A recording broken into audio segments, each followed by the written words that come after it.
and also YouTube as well. So I want to know, where's everybody tuning in from? Please do drop it in the comments.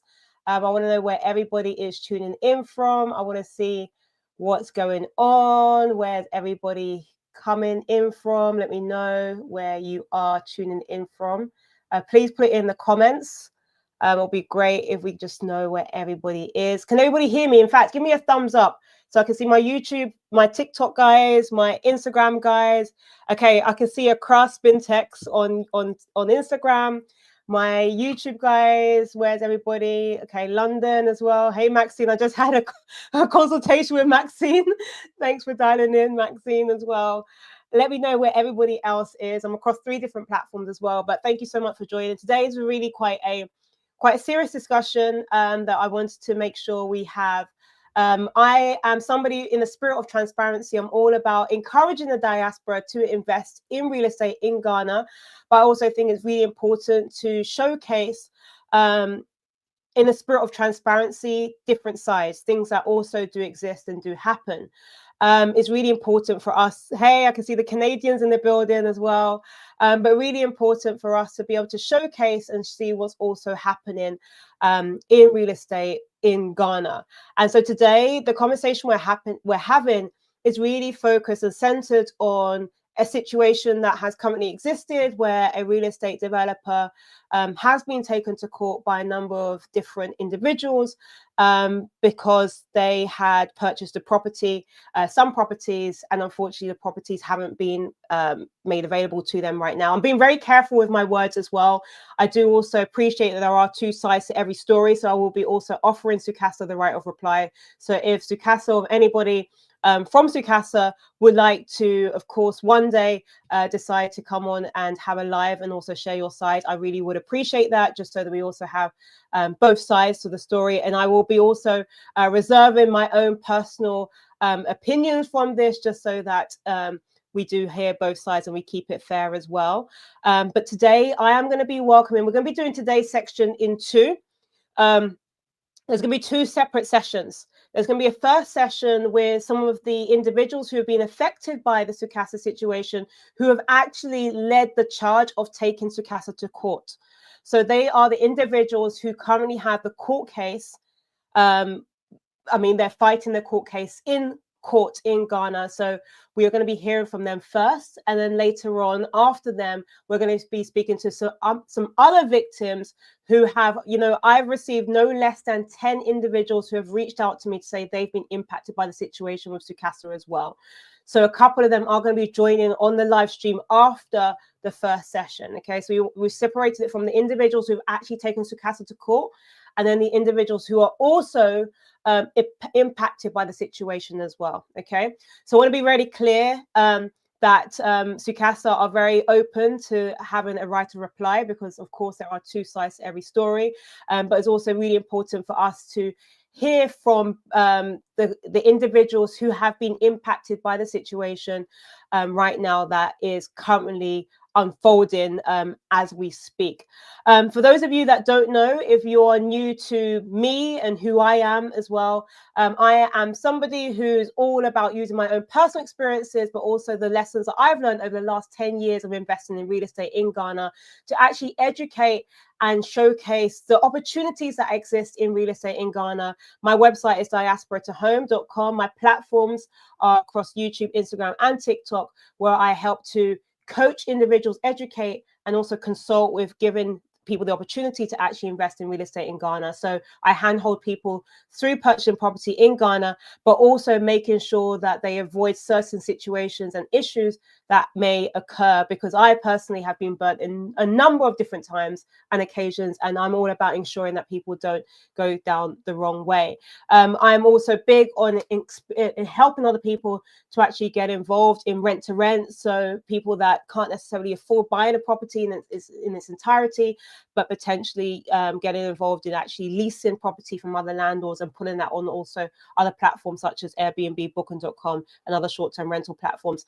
And anybody that needs help with selling their property as well, that's what I help people do. So anywhere anything across the real estate value chain, I am your girl if you're looking for support with that. But please feel free to check out my website, diasporatohome.com, and also do check out my free guides as well, where you can get more information about purchasing property in Ghana. So today, without further ado, I'm going to introduce two individuals to the stage who have been here patiently waiting for us started while I did my intro. So we have on the line today LaShawn, and we also have Teddy, who have both Yes, thankfully hello, good evening, good joined. So afternoon, good LaShawn, good morning. evening, good afternoon, and good morning, Teddy and LaShawn. How are you doing today? Doing great. Amazing. Good, good. I'm sure you'll be a lot better if you wasn't in this situation, but at least Yes, yes, I would Most say so. definitely. Definitely.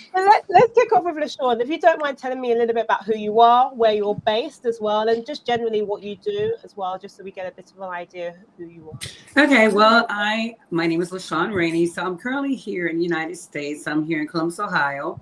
However, I do live bi-coastally there in Ghana. I came to Ghana back in 2020 to basically, see how I would like Ghana. Ended up opening up a school for at-risk youth in the Eastern Region of Palm for children and girls, street hawkers that were vulnerable, and decided that I wanted to stay. So I made my plans and provisions to do that during the latter part of December 2020, and then decided that I wanted to stay, and here I am. So I travel back and forth, but I'm an entrepreneur. I do practice law, but I decided that philanthropy is my thing, and it's where I'm going to continue to do. And hopefully, go from there with being able to establish myself a little bit further in Ghana after this. So, yes. So it hasn't put you off. So the situation hasn't put you off with you actually remaining and being based in Ghana at all. Yes, I just actually returned back from Ghana a month ago. Okay. Mm-hmm. So the situation hasn't put you off, which is good. That's good to hear.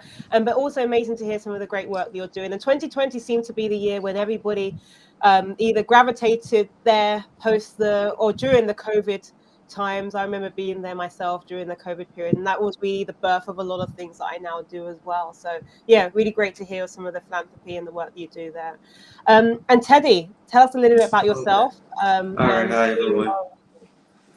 All right, my name is Teddy Pepra. All right, also known as Building Ghana's Future on YouTube. So for me personally, I am Ghanaian born. I moved to the States, let's say 20 years ago, and decided to relocate back to Ghana with my family in 2023. So almost 3 years now. But yeah, I'm into, basically I was doing aviation management in the United States up until I quit and came to Ghana to get involved in, real estate and, things in that field. So yeah, basically that's my story. Amazing. Thank you so much, Teddy. And yeah, I guess we all need to check out Teddy's platform. So it's Building Ghana's Future. That's your YouTube channel, is it? Correct. Amazing. So LaShawn and Teddy, thank you so much for joining. And I guess let's go straight to the situation. So LaShawn, maybe you can summarize in your own words just how you came across this property developer in Ghana. What kind of was the appeal? What was it that you were looking for? Was you just something that you just wanted to kind of invest in a property, or was it something that you just mentioned that you were looking to kind of relocate? Just talk me through your story a little bit and how you came across the developer question. Well, actually, and I also need to add too that I've been in real estate here in the United States for over 15 years, so I'm also a real estate investor here as well. Mm-hmm. So upon also coming to Ghana and deciding that I wanted to possibly, uproot and live there in Ghana, I wanted to look at investment opportunities. So real estate has always been my thing. So I, started looking, and I started doing the necessary research and looking at developers. And Sucasa appeared to be a very reputable company based upon their advertising and marketing I had met with a couple of the individuals that were representing them. And at that time, I felt secure to move forward with the decision that I made to possibly go into establishing a relationship with them as an investor, because this would have been my first investment property. As I was looking at, the influx of us coming from the diaspora and other expats that were returning, looking for places to live, and also coming during certain parts of the time of year, like December. And I'm like, okay, well, this might be a good opportunity to have an investment property. So I think that I'm going to go along with this builder. I did my due diligence and doing the necessary background search in regards to the business registration, seeing that they were actually a reputable company. And again, I felt that, at the time, that it was something that was just for sure to go. So I stepped out on faith and decided to give them a chance, and that's what took place. Thank you for sharing that. And Teddy, what about you? What's your story? How did you come across Sucasa? Okay, so for me, right around June 2022, been getting close to the end of the month. I was in preparation to come into Ghana the following year. So I had a little bit stash of cash, on the side that I was looking to invest in Ghana, as far as getting some sort of building that I could temporarily stay in and then use as Airbnb afterwards when I move out. Mm-hmm. The plan was to build my own home once I'm here. So I needed a temporary place to stay while I was doing that construction. And so I came across the video, watching Woodmeyer, and other YouTubers, and that's how I got introduced to that, Sucasa building. So it looked good. I mean, everything was going. It seemed like there was a lot of progress. Phase 1 was almost. They were starting work on phase 2, and to me, it looked good, So I sent my parents. My parents were in Ghana. I asked them if they could go check out the company for me. They went over there, checked everything out. It seemed legit, with the videos and what they saw, it matched. A lot of workers on the field. Everything was going good. So just putting 2 and 2 together, I figured, hey, this seems like a good deal. Let me go for it. It's going to be a good investment. And also, the timeline was going to work in our favor. They were advertising 16 weeks completion, which I wasn't really falling. I wasn't really, falling for it. But I gave them 6 months in my head. Like, okay. 6 months to a year, should be good. So that should be enough, because I was planning to come in March 2023. So I figured I had enough time. Worst case scenario, it should be done by the time I get here. And so I went for it. They were also having a promotion around that same time. So it kind of gave me a little boost to make a little payment faster, just so I can get the promotion as well. So that's my story. I basically went for it on fate, just like, LaShawn, and went for it. And that was it, Okay. I've got many questions. So when LaShawn spoke, probably unintentionally, but you mentioned the word, you said something like, and the appeal. So there was an appeal to what it was when you came across Sucasa. And I think when you mentioned, Teddy, about the fact that there was a timeline, the discount, the promo offer, the 16 weeks. When you saw all of this at that time, did any kind of red flags appear? Was it just like there was no questions asked? It was, this is great, I'm going to just go in for it. Any one of you could answer that. Oh, I think more of the selling point was me, because I actually did go out to the property during the first tranche. So that was in the latter part of 2022. So that's when I started. So I went out, and there were, freestanding buildings that had been completed in the first phase, and they were working on the 4 bedrooms. So for me, I'm like, okay, well, they're in motion, they're in movement, and that was taking place. And again, it was more, and I was in contact with the sales representative. I was working with a young lady by the name of Comfort. So during that time, she was very assertive. returned emails, phone calls. Didn't have a problem with making sure that I had an appointment to actually physically walk onto the site. And again, that was, more or less for me, what made me feel comfortable with them in the beginning. Okay. Let's just take a step back for a moment. Can you just shed some light on where the location is that you invested and the type of property that you're invested in? Both of you. The location is in East Lagan Hills. It's not too far from one of the prominent areas that is sought out by a lot of us there in East, which is East Lagan, and it's a little bit before you get to Lakeview. So that's around the area where we're building at. Okay. I think it's about less than 30 minutes from the airport too. Yeah, but less than 30 minutes. It's a pretty good location. Yeah, it is. It's pretty centralized. Yeah. And so when you went over to the site, were there, I guess the question is, one of the things that I do and through the content I put out is I'm always encouraging the diasporan community to look out for certain things when they're actually looking, especially at off-plan properties, right? But when you were going out, so I think, Teddy, you said you sent over your parents over to go and see the site.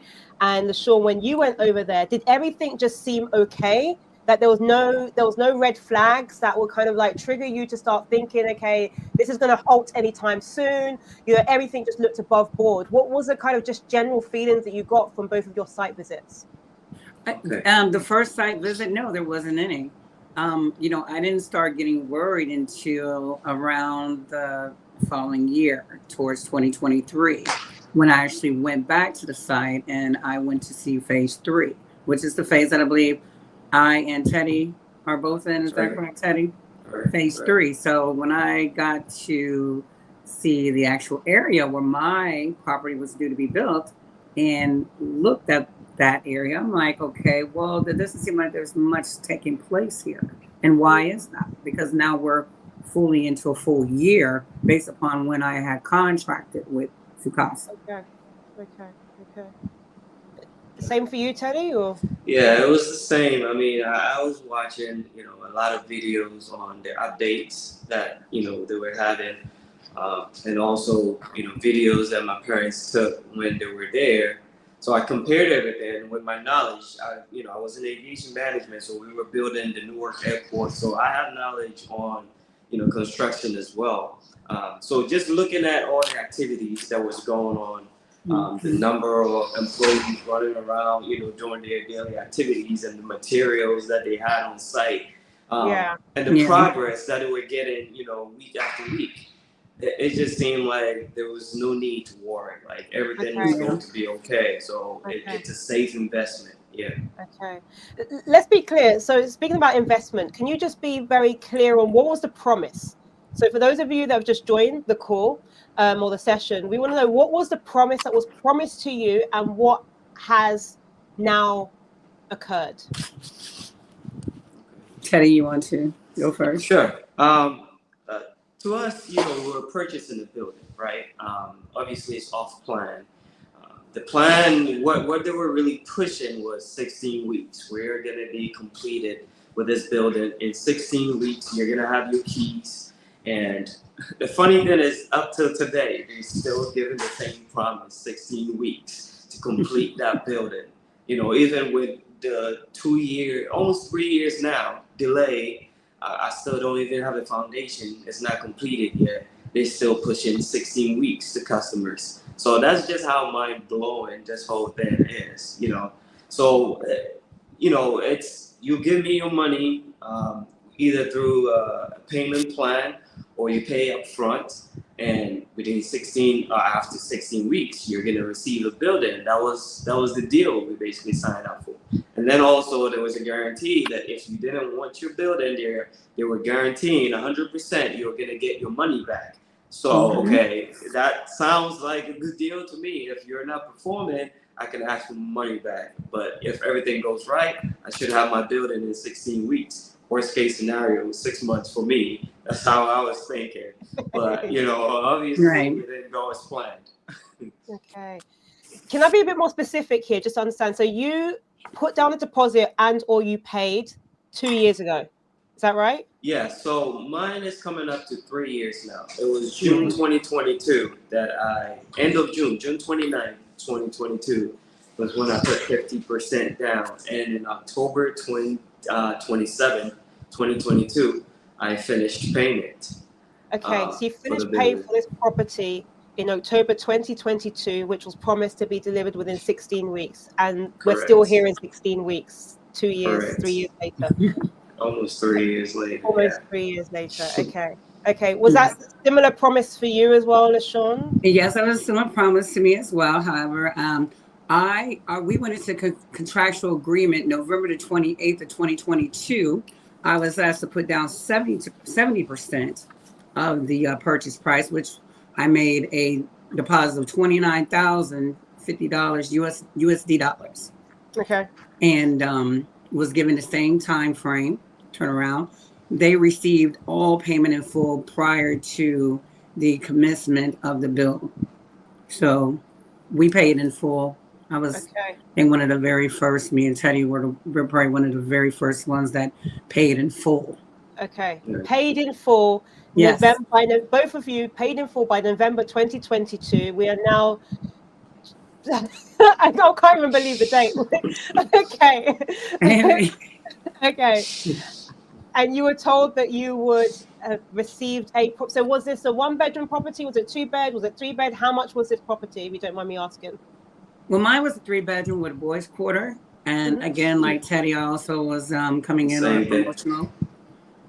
Okay. Special. So, okay. Okay. And the price point, what price point, if you don't mind me asking, were they offering it at? Okay. So mine was quoted for 460,000 Ghana cedis. Okay. Even though, I sent them dollars, but the contract was in cedis, so that's what it would go by, 460,000. That was with a promotion.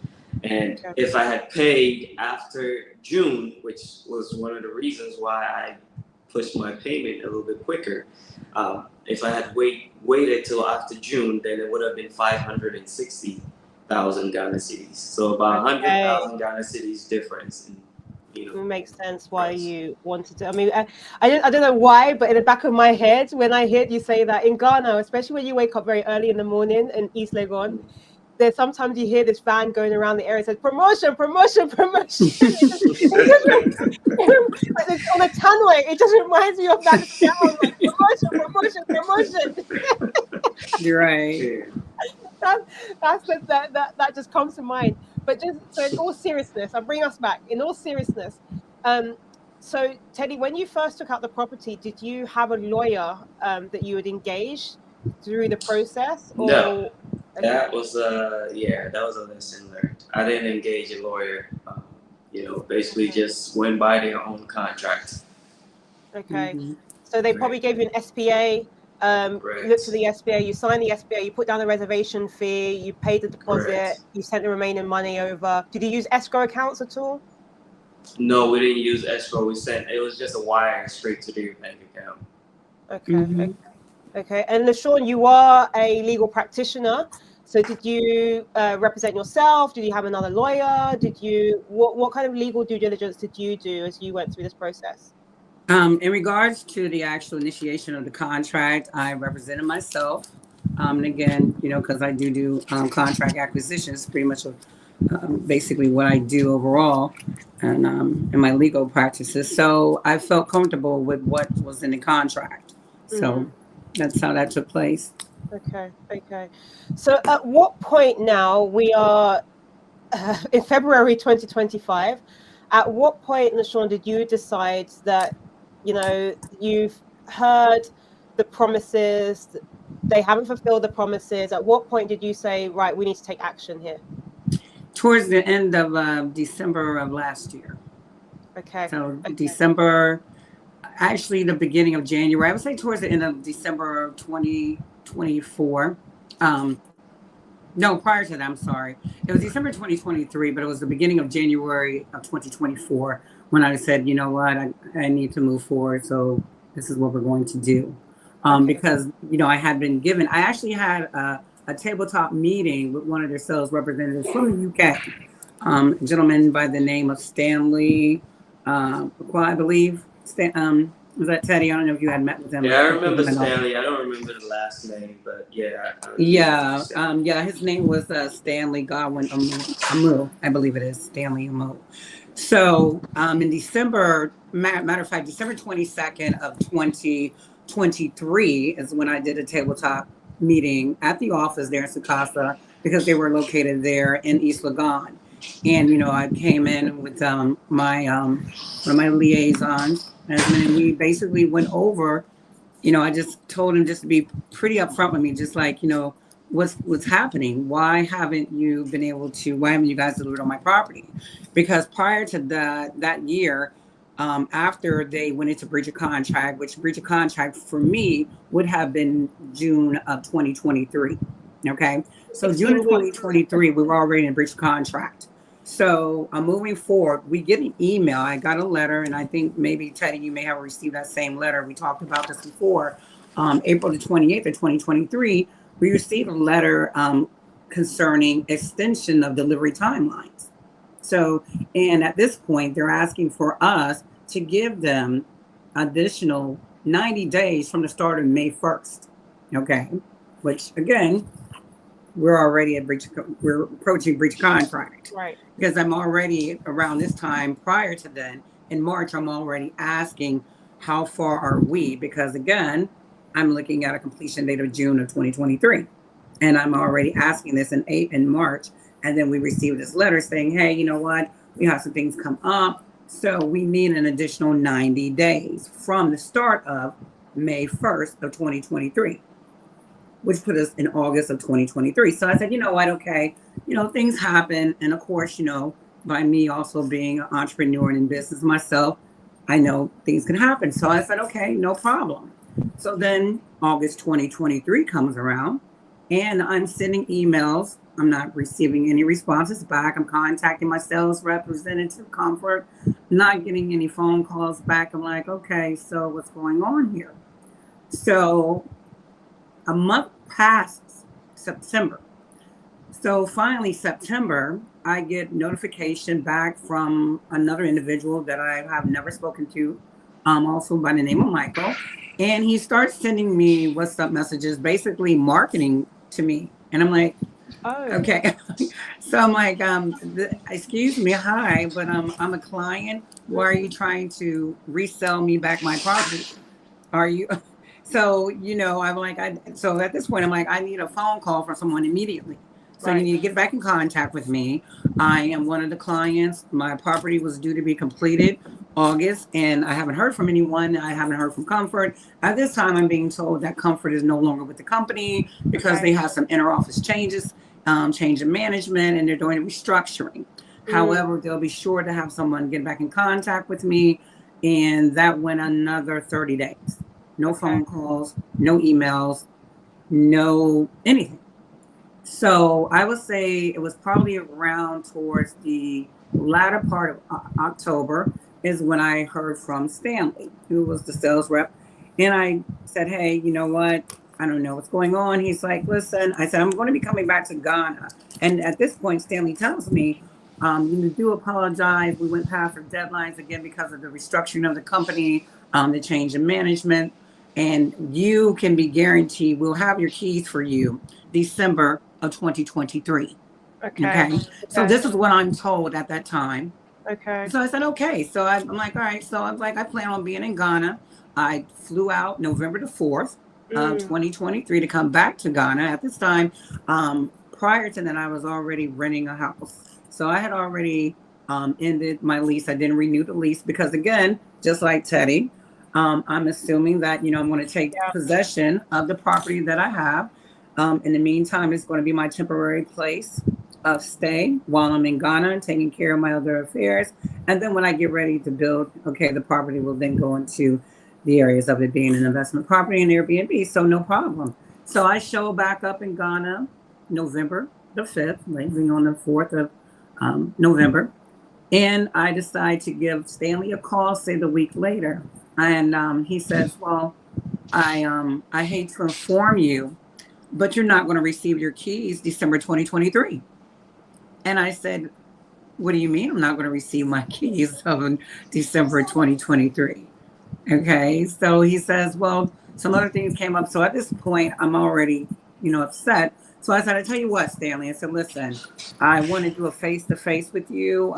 Is there a possibility that your CEO can come and we can do this together? He said, well, again, I'll try to see what Mr. Granston's schedule allows for.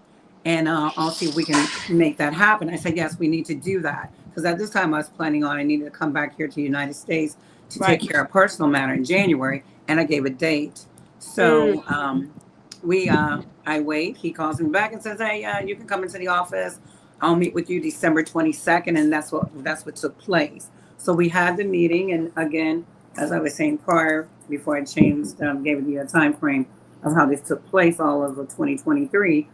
I just asked him to be completely blunt and be upfront. I'm like, did you guys run out of money? Because this is what this is sounding like. What happened? And he's like, no, it's not that. And I'm like, well, what is it then? So I said, I'll tell you what, I'll let you speak to Mr. Grant. As a matter of fact, I'm going to send him an email myself. So the next day I sent Michael a very lengthy email. And I, expressed to him my concerns, where I was at, because again, I had a very personal matter and very sensitive matter that I needed to be here, which is also why I'm here back in the United States to take care of. And I expressed that with him. So he, read the email. There were some other things that I had requested. I had requested that they make temporary provisions while they finished up my property, because I'm being told now that I will not have my keys until December of 2024, which still didn't take place. Because again, now we're in 2025 and we still do not have ground that's been broken or even to the point of completion regarding my property, and as well as the others that are part of my lawsuit. So, I'm like, okay, so can you make these temporary accommodations, put me in another property until you finish my property?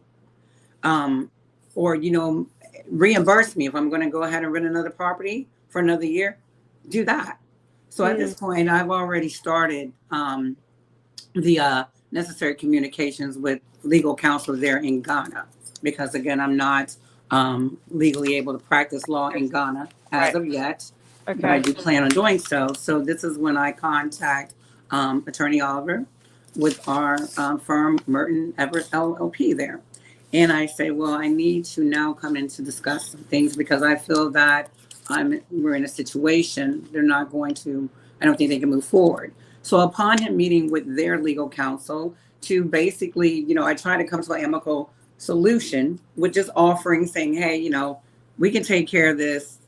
I want to work with you all to the best of my ability. We're going into like almost 2 years with this. Okay, so can we just come to this little patch right here? Can we get something done? All I want you to do is just put me up for a year and I'll wait. They told me no. Basically said, well, we can't do that. I'm like, well, why can't do that? I've done the research. It seems that you guys have rental properties as well. So I'm just asking you to make this, small accommodation for me.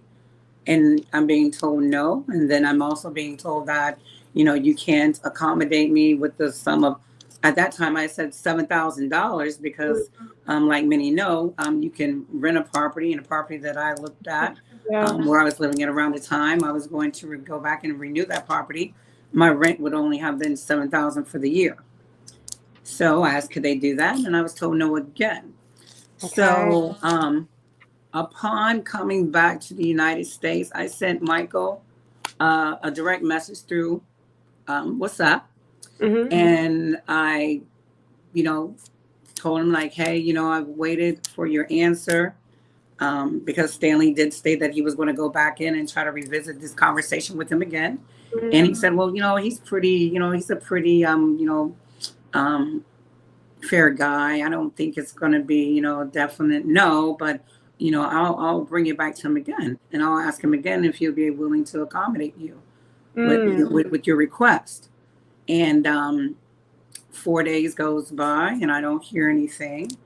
And I decided to send Michael a direct message and say, hey, at this point, I don't feel that you want to try to, meet or make some type of agreement with me. So what I'm going to do, you leave me no choice but to move forward with what I do not want to do. Okay. And that was to start this lawsuit. So that's what took place. Okay. So January 1st, we went into the suit. So that's where we're at. Wow. Wow, a lot to thank you for elaborating, explaining that. I am live on TikTok, Instagram, YouTube. So if you haven't already followed me or liked this stream, then please do so. I can see the questions on TikTok, and I know on TikTok you can't see what's actually going on, but I can see the questions. Somebody's asked a question about what is the next line of action? Has an administrator taken over from Sucasa? We'll get to that. We're warming up. We're building up. So we'll get there. But what I do want to also express is that I also do want to give Sucasa the right of reply. So if anybody from Sucasa is watching, then feel free to get in touch, and you're more than welcome to come explain your side. But also just wanted to understand that there are a lot of people that reached out to me personally that have been impacted by this situation. So LaShawn, you shared that we've got this lawsuit and you've led the charge. I think when I read the documents, there are more than 40 people that are part of this lawsuit. Can you just elaborate more on how you came across the other people, how you teamed up, and then decided that you've explained how you came together and said why you're going to go and do the lawsuit, but basically how you found and heard about the other victims as well to actually lead the charge on this lawsuit.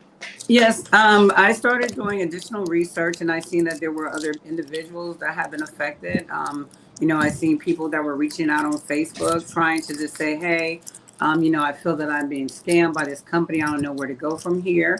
And, I completely, I reached out to some of them. Also, Attorney Oliver went ahead and started reaching out. So everyone got to work, and here we are with all of those that are part of the suit now. Yeah. And just to be very clear to those of you that are watching, there are additional people that have reached out to me that are not even part of the suit. And some of them will be joining on the live stream after. So there are more people that have been impacted that are not actually part of this suit. So I just wanted to understand, so now looking at this situation, so somebody had asked, what is the next line of action? Has the administrator taken over from Sucasa? What's been finalized? Can you share information on what the situation is as of today? Teddy, you want to go ahead and jump in? Yeah, so we did file, and we got the approval of the court for an administrator to take over the company, but forgot the legal term. Sucasa did file something to fight back, and that has not taken place as of now. So the administrator has not taken over their company. Okay. Right? We still have a court date on the 25th of this month to get another judgment. Yeah, but it was awarded. It was granted in our favor for the most part. So for them to now come and say, hey, we don't want an administrator taking over the company, because that's where it's at right now.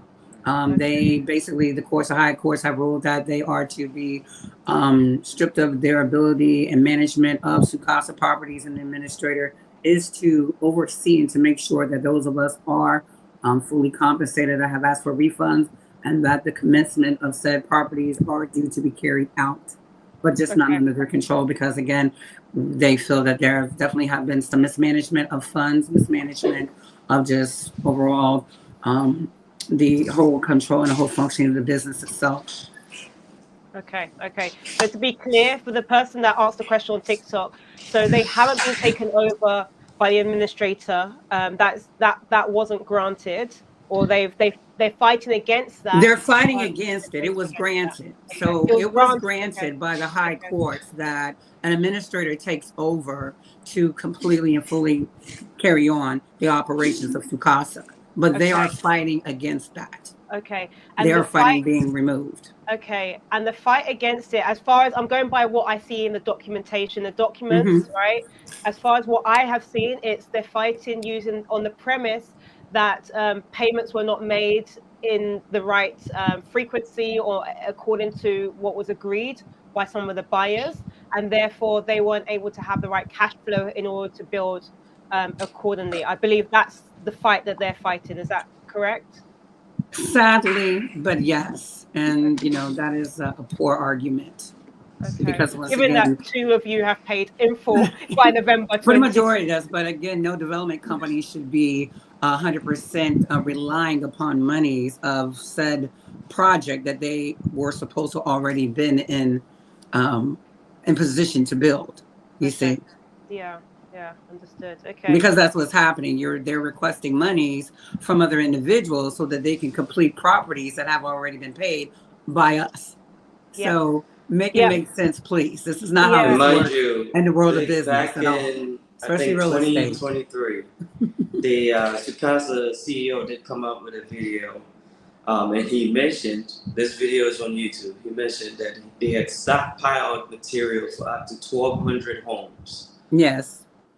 So, and that's like, let me go back to that because... Say that again, sorry, let me be really clear on that. Explain that again. The CEO had put out a video, I believe either last year or 2 years ago, that they had stockpiled enough materials to build 1,200 homes. Yes. And that was going to cover phase 3 and phase 2.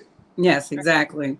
Okay. Right. So this was around the time that the economy, the dollar was very strong and the city was like crashing. So we had a lot of worries. The clients had a lot of worries. Basically, how are you guys going to be able to complete these units? And one crazy thing that they did was they reduced the prices of the homes around the same time. They did another promotion. Promotion. Right.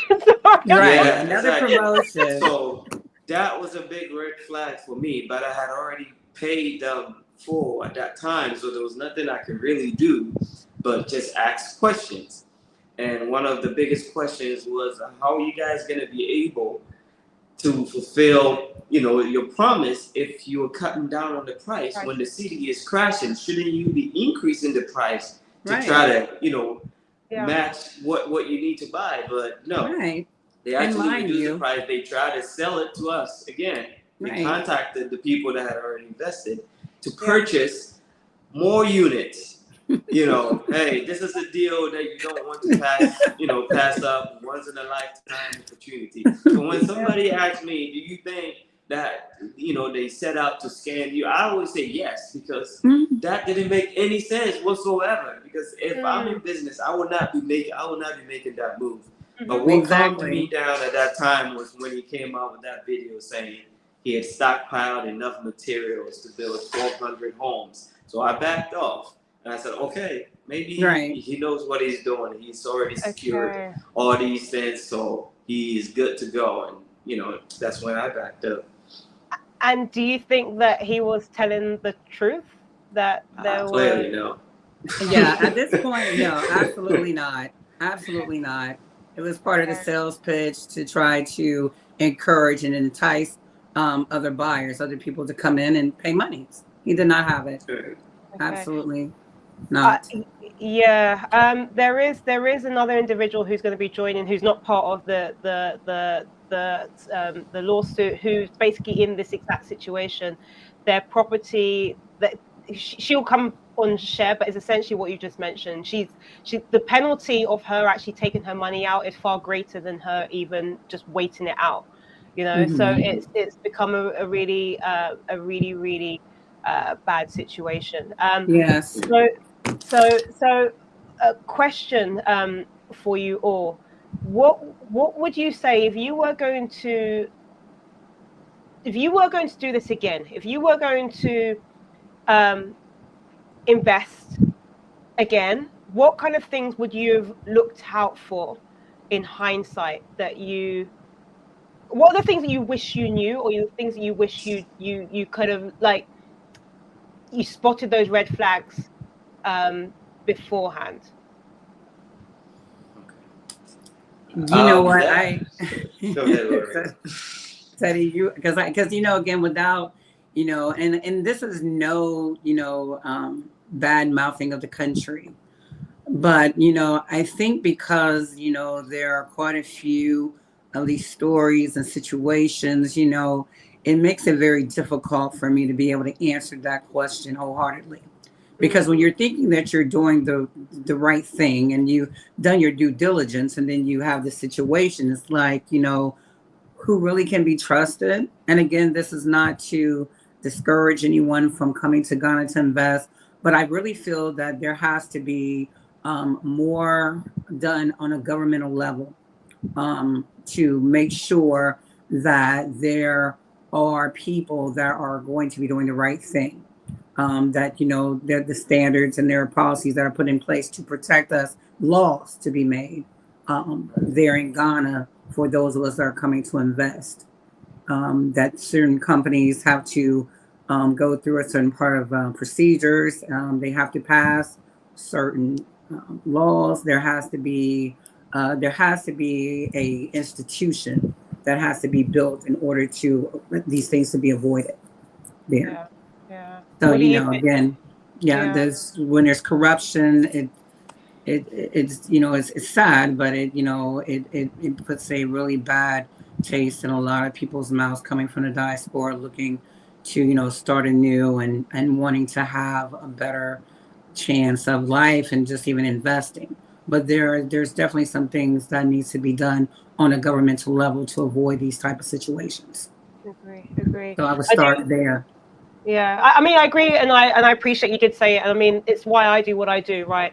We still encouraging the diaspora to still invest in Ghana, and I think as a community, if we continue to do that, but also hold people to account, right? Yes. To make sure that people are held to account, that Right. they can't continue to make things like this happen. Otherwise, everybody's going to run away. But I do still feel that there's an opportunity that does exist in Ghana, especially also in the real estate market. And I think you said that yourself, right? You're still not afraid of investing in Ghana. So no, I'm not. I'm not afraid of investing in Ghana at all. I just want to make sure I'm investing with the right people and that the right people are in place and position to oversee these things. You see, and that's where I said it has to start at the top. So it has to stop. It has to start in our office in a governmental level. It has to start there in order to ensure that we are not being scammed, that we're not going to be victims, and we're not going to fall prey to those that are looking to just get rich quick and not deliver, and feel that they are not going to be held accountable. Because at this point in time, dealing with Sucasa, I strongly believe that they probably felt that because many of us were coming from out of the country, and many of us were American and they're in another country, that, hey, we can do as we want to. But no, you can't do as you want to, because some of us know the law and some of us will make sure that justice is served by any means necessary. Indeed. So there is a question from someone, and I very much know who this person is, but I think it's very similar to the question that I basically had, but maybe Teddy, you could address this. But I remember you shared your experience of how you weren't in the country at the time. You sent your parents to go and check on the property.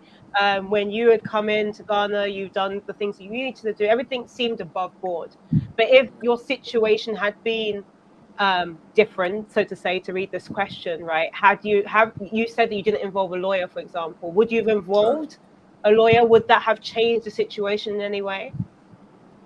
Possibly, if a lawyer that's already well versed in that section of work and really understands the market of Ghana, they probably would have seen something that maybe I didn't see, at that time, because all the documents, just like Lauren said, that was presented to us, it seemed fine. I didn't see any red flags from those documents, but maybe a professional eye in that, in that field with experience and how things work in Ghana would probably be able to fish out something different, from that perspective. Because when coming from the Western world, where obviously scams do happen over there, but it's not in the way that it happens here in Ghana, right?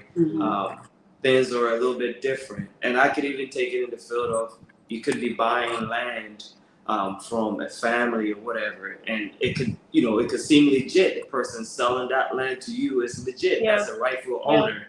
But there could be maybe 3 siblings, and 2 of them approach you to sell that land, and they have every right to sell it to you. You purchase the land, you're ready to start working on the land, and then the 3rd sibling shows up and says, "Hey, I did not agree to sell this land, so therefore, I want you off that land, or you have to pay me whatever amount you pay to them again before I allow you." So there are many ways that things can go wrong in this country when it comes to real estate, so sometimes it will irritate me when people say due diligence, because you could do all the due diligence you want, but if they're going to get you, there's always a way for them to but let's get talk you. about that.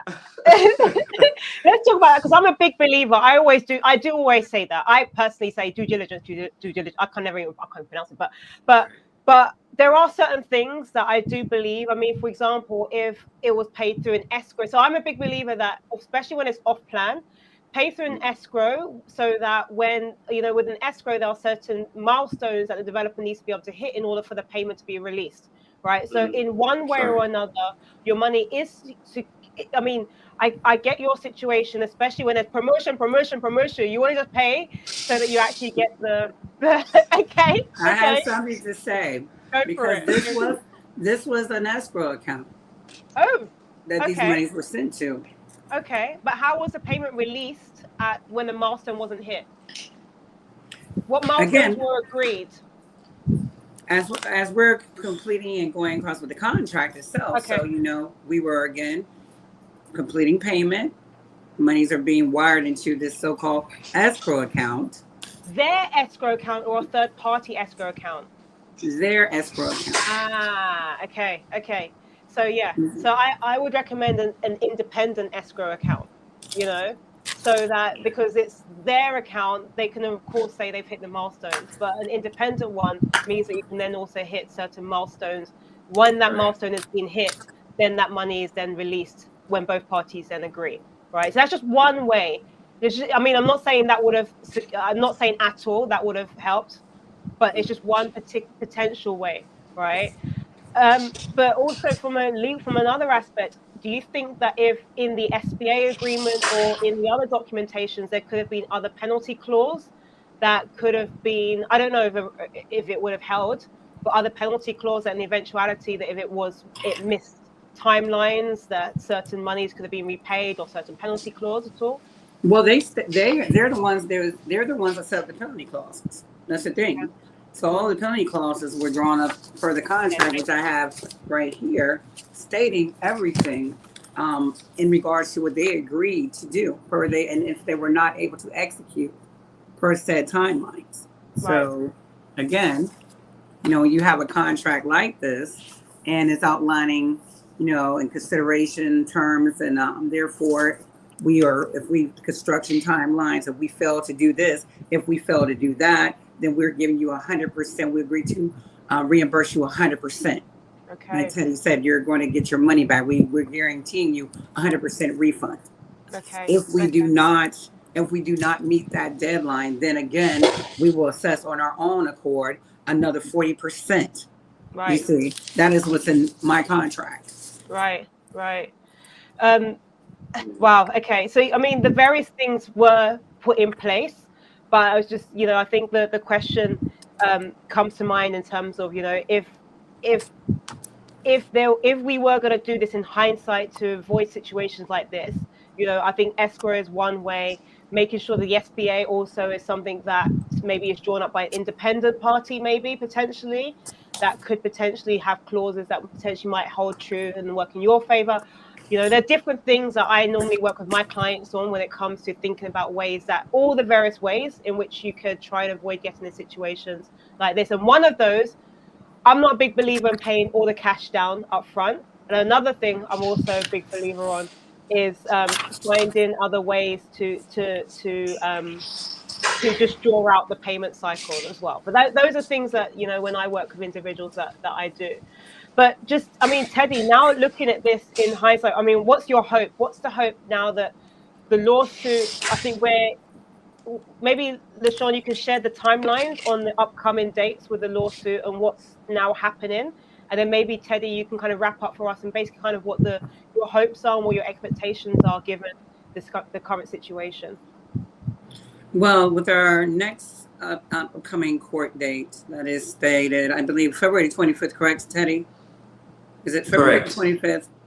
I'm hoping that, again, that what needs to be done will take place in the high courts, that the judge will not, deliberate, which that's what I'm hoping.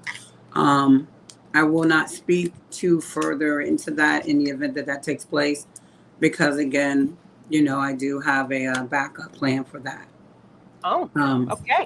In regards to such, she's lawyered up. Okay. So we without never let the right hand know what the left hand is thinking. But I don't want this to have to take have a global, international effect. Wow. Because it potentially will. So we'll leave it at that. Interesting to hear. I mean, a question before I come back to you, Teddy. I mean, sorry, there's also a few questions on Instagram. So I'm going to come to the Instagram questions. And if anybody has any other questions, please do drop them, because we are at the top of the hour. So my guests have been gracious to grace us their time for this past hour. So if you do have any further questions, please do drop them in the comments, and I will do my best to address those as quickly as possible. But when I put this out on Instagram and TikTok, it received over 100,000 views. And a lot of people have messaged in the background, people that have said they've been affected. Other people are having their own individual discussions, like, this is a scam, this is not a scam, So, Teddy, is it a scam? Is it not a scam? Because I mean, literally, if I go to my TikTok, one person's fighting and saying, no, it's not a scam, they've just misappropriated funds. Another person said it's a scam. Is it a scam or is it not a scam? That is the question. There are the hopefuls out there, and I was one of those for a little while, because one, you have to think about it. If you were to get your money back without a lawyer, and Sucasa was able to refund you the amount, let's say 460,000 cities. From that time that we paid that money, let's say 2022 till today, the value that you've lost, you would probably have about 50% of the value of that money. So one, you were losing if you get the exact same money back, right? And two, a lot of people would rather get their homes. So they're pushing off that idea of, I want my money back. Just give me the home, because I know it's going to hold value in East Legon Hills, and so people are pushing to happier homes. Here's the reason they're still holding on to hope to try to, get that house back. But from what I've seen since I've been on the ground, 2023, there's no hope. Like, I'm sorry, but they're playing with us. They're really playing with us, because you go to the site, there's the most they have done in the 2 years that I've been here is dig up foundations. Just digging up the trenches. That's not any work. Yeah. And not to mention, per our additional research, that they have a crew of workers that haven't been paid in like the last 8 months. So they're security, construction workers, I mean, that haven't been paid. And so we're like, where are they gonna get the money? What is the reason for that? And again, the majority of us paid in USD, so we all know what the US dollar is in compared to the CD. Even if that was the case, that in regards to materials and them having an issue, they still had enough money, enough US dollars to be able to finish out these projects. I mean, we're gonna be honest. Right. To build those properties that we have built on the ground, materials, 20,000 USD. You can build that. I saw the court documentation as well. The refunds, the total amount of refunds, as far as I can remember from the court documentation, are totally in excess of about 2 million. More than that. More than 2 million. Excessive $6 million US dollars now. Excess of $6 million. Excessive $6 million USD now in county. And more people are joining. A lot of people still don't even know there's We've lawsuits got going somebody on. here. Somebody here wants to join the lawsuit. What's the next court date? What's the court number? I don't know if there's any. I don't know if you have any details that could be shared. I don't know if you've got any publicly available shareable details that we can put out for people that want to. Yes, are they there in Ghana? If you're there in Ghana, feel free to reach out to Merton and Everett LLP. Let me write this in the chat. Mm-hmm. Merton and Everett LLP concerning Sucasa civil suit. have I spelled that correctly? I want to make sure that's spelled correctly. Yeah. Okay. So I think Solomon, can you put in the chat? Are you a phase 3? What phase were you? Have you purchased something? Are you in the same situation as our guests today? Somebody says I'm clutching at my pearls. Yeah. Somebody asks, so has any foundations been laid? Well, again, there's a foundation, there's bricks, but again, when we're looking at going into 3 years of this, it's still the same. They should be handing out keys, or have right. already We should handed out have keys by now. all of the third tranche should be finished by now. We're not even done with the first. They're not even done with the first, and there's issues with the first. There's a lot of technical issues. There's a lot of, foundation issues. So, there are lawsuits that are holding some of the buildings that are incomplete, and they're trying to cash in on those buildings so that they can get their money back. So, we're being told that there's landlocks now. Yeah. I heard from another victim that they're trying, in order for her to get her money back, they need to sell the property in order for her to receive her money back. And so in my mind, I'm thinking there's one of two options. Either the company gets bought by another company and, takes over their assets potentially, or I don't think anybody. Okay, let me reserve my personal opinions in terms of what will happen with that. Well, it's not a personal opinion, because basically you're right, going along the lines of where we are with what we want to have take place with this. But again, I have 100%, I'm 100% confident in our attorney. Our law group there in Ghana is excellent. So Oliver is phenomenal. I know that he's going to. Oliver. Somebody did ask the question, who's the lawyer? So Oliver is the lawyer to contact at Merton Everett LLP. Mm-hmm. Yes, and I'll give the information here.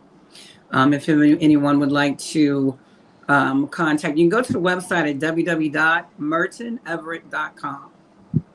Okay, mertoneverett.com. Because I think that is the case. A lot of people I think when I put out my reel on Instagram, a lot of people didn't even know there was a lawsuit going on, and so I think they now want to actually try and join the lawsuit. So is it possible to join that lawsuit at this late stage? Is it still possible to do that? That would be a discussion that would need to be directed towards our attorney there. I would not be able to answer that myself because of the stages, but I'm sure that Attorney Oliver would be more than happy to accept those that would be wanting to come on board. Okay. And you can also if you're in Ghana, if you're on WhatsApp, you can reach out at 233-342-295-174. Also, another number of contact is 233-555. 555. Yeah. 873. 339, and that is Merton and Everett LLP, located at 52 Swaniger Street, Sala Heights, Apalimpe, in Ghana, Accra, Ghana. Okay.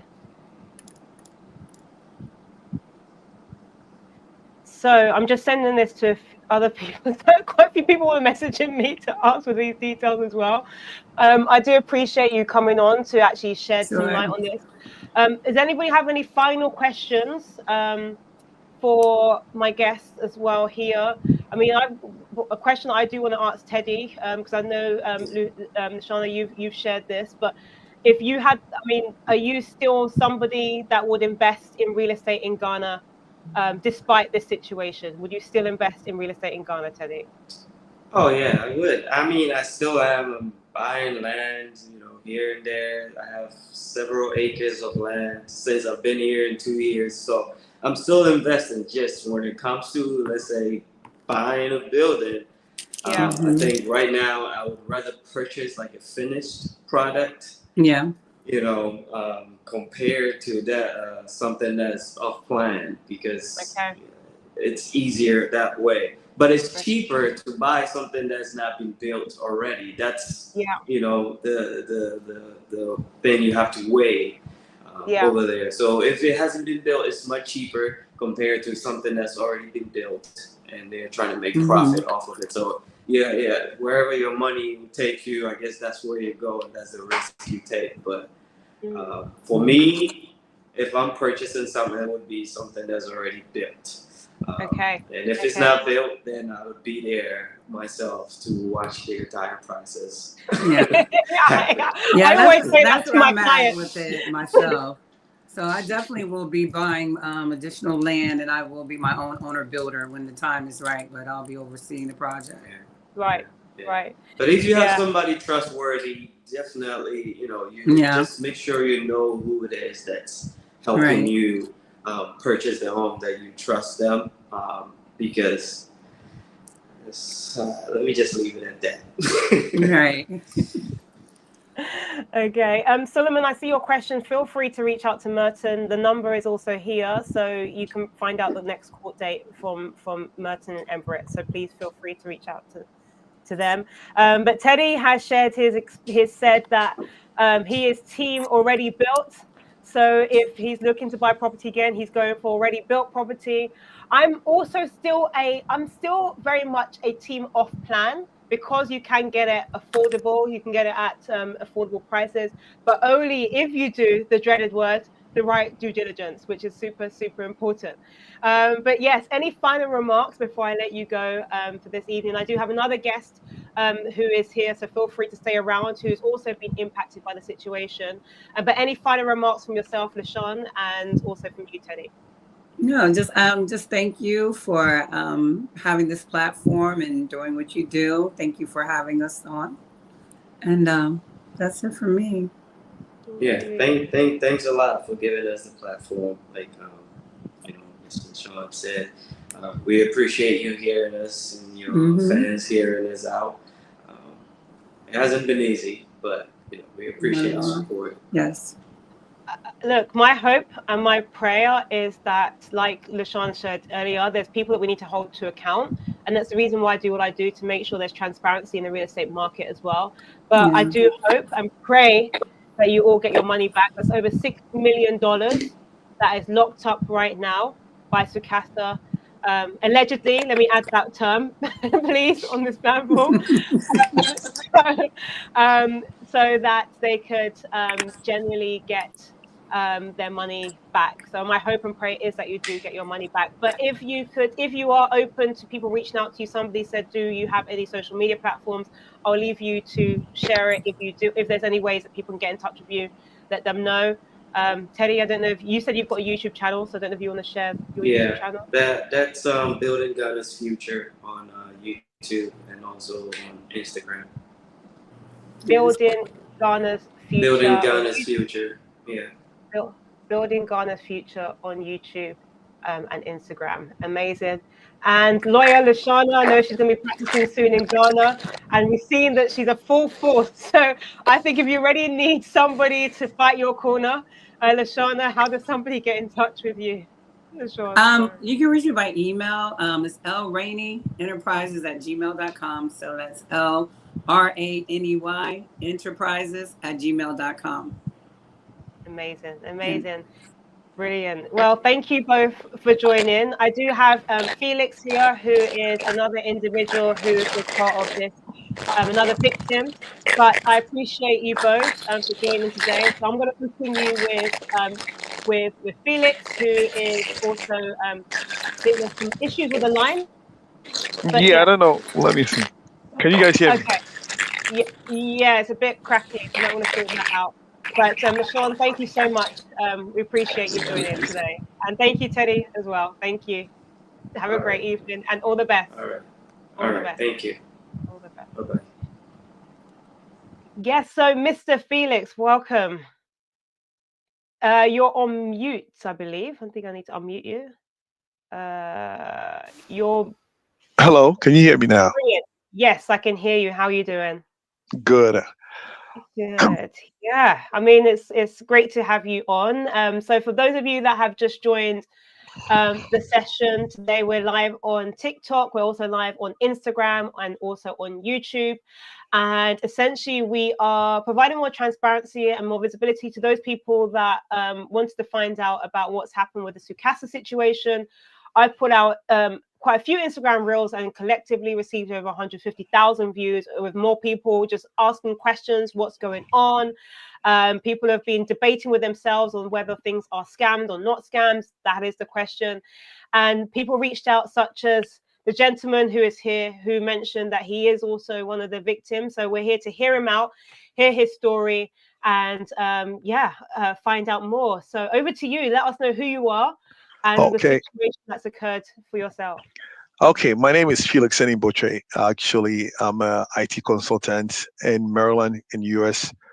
So I own a home in Ghana, which I had some issues, like actually building the home. It took me 22 years to complete a home. So I decided that in order to go to the route of buying a land and building, it's better to just invest in this new development that is happening.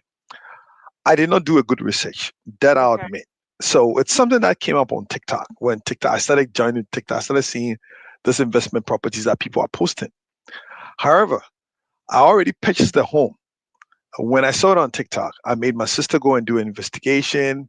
I sent a lawyer to actually go onto the property in the phase 1 and phase 2, which they were in process of doing it. So they said it's a good deal. They looked at what they've done for phase 1 and phase 2. No users have actually, or clients have reported issues that were actually online that you can actually pinpoint. So I did reach out to them, and I was like, okay, what's the plan? So they said, okay, if you pay outright, you will receive a 10% commission, 10% discount, and you can discount, yeah. So you receive it. So they are going to pay for the agent who actually took me to see the property. So I knew that was a good deal.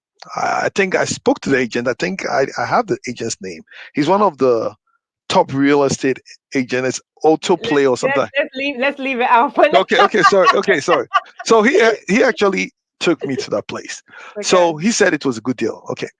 However, when I finished making the payments, I made a payment. I was going to buy 3 properties outright, which is the 4-bedroom units. So I decided to pay one outright and give them 60% deposit, 65,000 deposit for the second one. Okay. With the hope that if they're able to deliver within the 16 weeks that they promised, then I'll wire the rest of the money to them on my closing of the first 2. So I did wire the money. First of all, I gave them $60,000 in cash at the office just to kick off the contract. Like that. Cash, yeah. Okay. Cash. They were even surprised. You just so you bring in a brown paper bag. Or what did he do? That is what. So actually, my sister was in Ghana. My sister is actually based in UK. So she went to Ghana and we wired her. I said, I want you to go and do this transaction, but I want you to take a look at it. Take the lawyer. Everybody said everything was good. It was legit because they've already done that. So they came back and said they need the rest of the money. So I was like, okay, in order for me to do that, let's sign the agreement. Then I have something that I can take to the bank for me to do the wire transfer to them. I did the wire transfer into the account. It took 14 days for them to confirm that they received the money. UB Bank, the UBA or bank, I don't know. UBA. So that started. So in the next 1 month, they sent me the design of the home. They sent me the outlay of the whole phase 3. And I was asking, I wanted an end unit. At least one of the homes should be an end unit. They told me everything was sold. So meaning, you know that everything is sold. They said from 2 bedroom to 4 bedroom, the 4 bedroom extension, everything is sold out. So what I have is that I have some trenches that they are free that I can pick. But I said I don't want to have the same properties on the same lane. So based on the design, I picked another trench, which was one was actually closer to like amenities. The one was far away in case somebody doesn't want to be close by the amenities. So that's fine. You were buying for investment. Buying for investment. So I wanted to consider in case I have to live. I don't mind living where the amenities, but some people don't want that. So that was the initial stage. Then 4 weeks went by. 8 weeks. I was like, okay, what is the plan? Where is the structure? Then they came back and said, you know what? Based on the popular demand and how prices have been, they had to bump up the price. So I was like, okay, then I'm not going to pay for the third house. I just finished paying the 2 properties. I'm only going to reserve $40,000 and I'm going to restructure the contract. They agreed that I'll pay $40,000 on closing day, meaning when the 2 properties have been delivered to me, I will release the $40,000 because they came back and said they needed a $40,000. I think about 6 weeks into it, I was like, I haven't seen the land. I haven't seen the structure. So if you are maybe 60%, the structure is up and you are fitting and you need a 40,000, you don't want to wait till the closing. I'm willing to give you the money. But right now, it went to about 3 months. Then they came back and said they will not be able to meet the deadline of the 6 weeks. But they are hoping to complete the home by 2023, December 31st. I'll be having those 2 properties delivered. Okay. I did reach out to you December of I think December. I saw your TikTok, so I think I text you, but I just realized that I have a screenshot. It didn't deliver, but I had a message that you invited me to join this one of your conference. So I just went through my TikTok. That is my message to you, that I wanted to meet you because I'll be in Ghana on December. Didn't get you. But you got the invite. I got an invite from you that you'll be having the seminar. You sent it twice. So if you go to your history, you see that. So I was a little bit like, okay, maybe when I came to Ghana, I couldn't meet you. So I was like, if I had met you, I would have started the lawsuit that time. I would never have waited till this year. So they reached out and said, oh, 31st December 2023, they will not be able to deliver the home. However, 2024, December 31st, I should give them a whole year. I was like, okay, that's fine. So you'd paid. So let me make sure. Let me make sure I'm with you here. You'd paid the 2 properties in full. I paid one in full, 65% in the of the second property. Approximately how much was this in monetary? $165,000. I transferred $165,000 to them. $165,000. Was what you paid, and you paid in USD, right? USD. They were not even taking CD, so everything was in USD. Okay, and so that had been paid in full by when? By April 2023, because the first contract was I gave them the 60,000 in March. The wire transfer went in, I think, by April 14th. The wire transfer they have received the final wire transfer of the remaining balance of $105,000. Okay, so they received that now. Okay, so now you've done that. So now continue from there. So I'll make sure that we're all up continue from. Okay, so what happened is that the 41,000, which I owe them for the remaining, I structured a contract that I will pay the 40,000 when they deliver the 2 properties. Okay, so that was your way of also mitigating anything, or to also trying to protect, to make sure Protect that myself, because okay, my law is like giving everything out to them.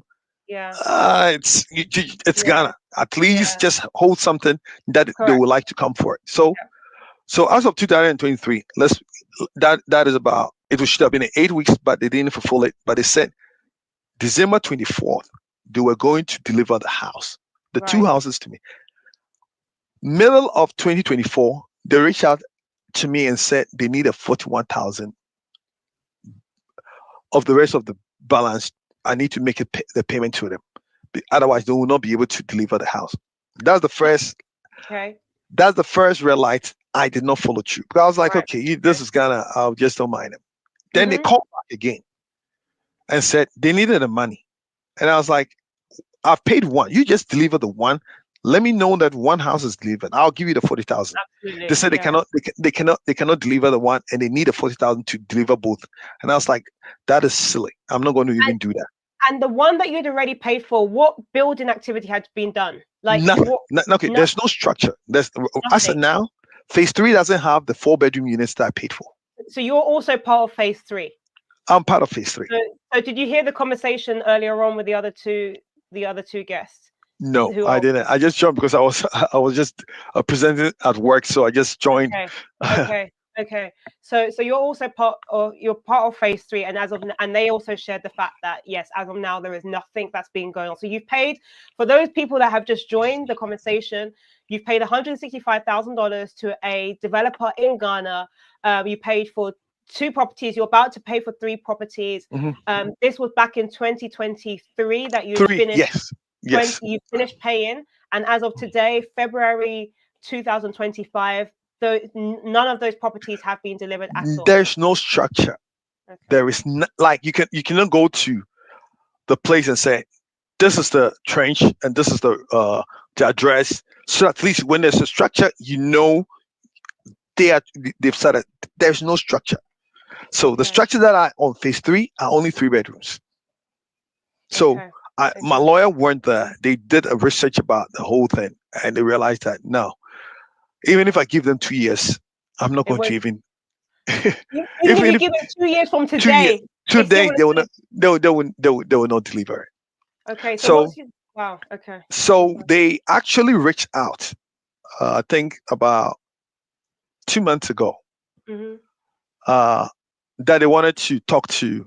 I think the clients that are fully paid. So they wanted to discuss something with us. So I was on a call with the CEO, and we had a back and forth. So we had a discussion and said, how was that conversation? Was it heated? Mine was heated. The rest of the team, mine was heated. So he actually took notice of me because I was like, oh, you cannot tell me that I've given you this amount. You haven't even finished one. You are actually trying to convince me to give you the balance of 41,000 and pay 1 year HOA for a building that you cannot pay point. Service charges. Yes, and you have to pay for a building that you don't have. So this is how.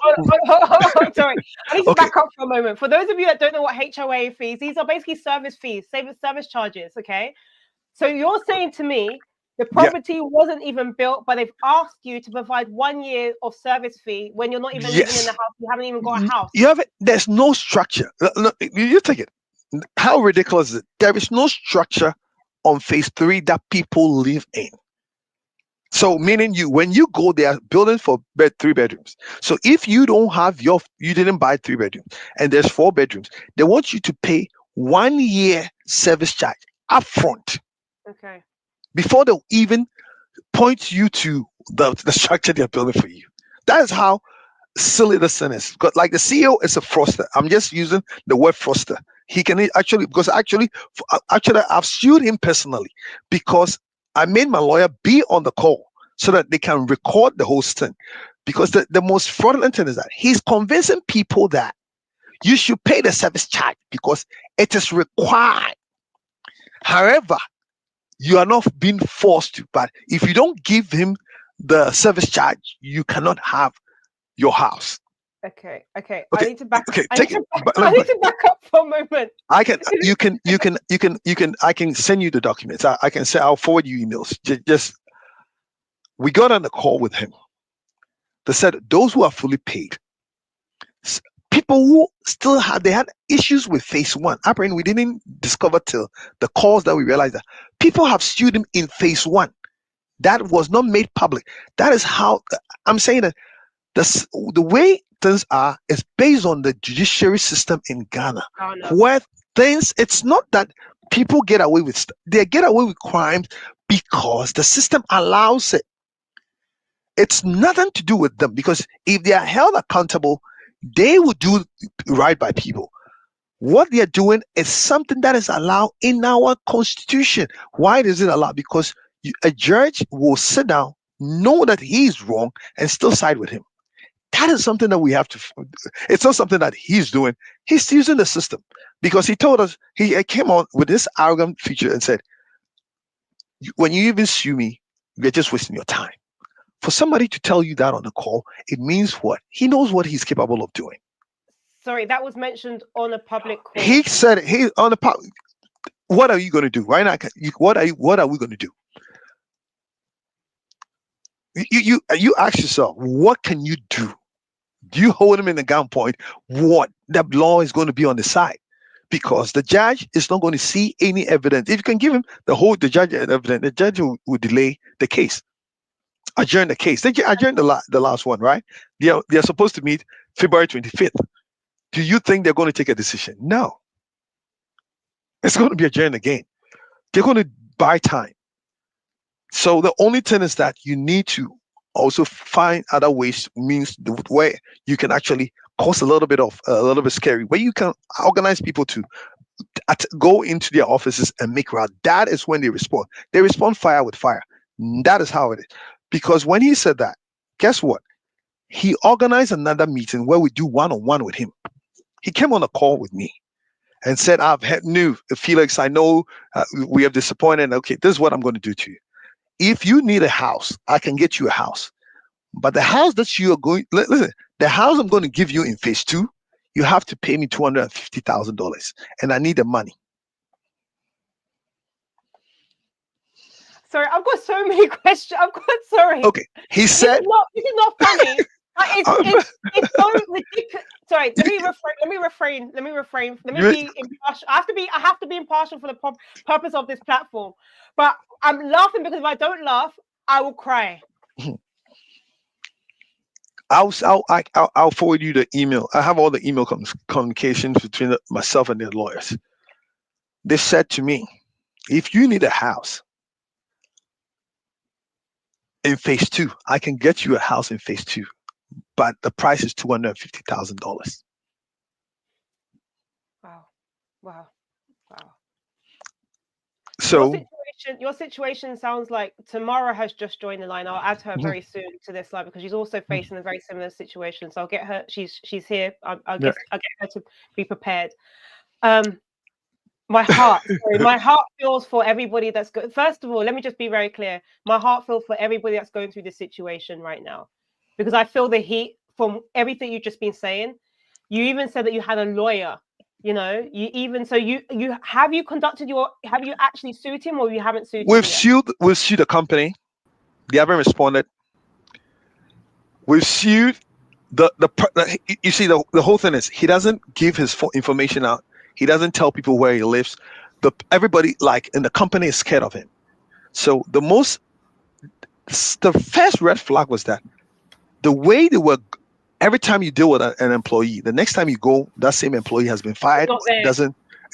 So that should have been a red flag, because you communicated with one person, every agreement has been signed. The next time you communicate with them, they'll tell you they don't have those information. This is cold information. Everybody that's watching this, when we talk about certain red flags, this is important, because earlier on, some of the other guests also mentioned the fact that they had a certain comfort person that they were dealing with. Comfort, yes. It's comfort, the same person. I have the comfort. It is patience. I have a comfort. It was patience and comfort. Patience, comfort. Then I had Michael. Michael is still working in there. He is somebody who come in and calm you down, but he's just on the side of the CEO. So if you're dealing with any Michael within that, he's the same.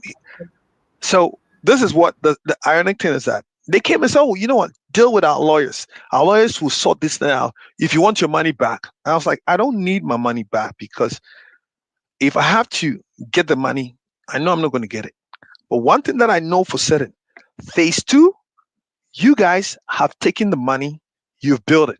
Now, I will do anything in my possible best, even if I have to pay people to go in and seize personal, just get a court order, then you enforce it on them. That is when he's going to feel good. Because anytime you take his picture and you put it and say he's wanted, based on the court document, he knows that his life is at threat. So meaning anybody that gets him. Let me tell you why. I'm not saying that I'm not going to do that. I'm not doing that because I don't live in Ghana. But one thing is certain. Majority of us live outside, and that is why the laws doesn't favor us.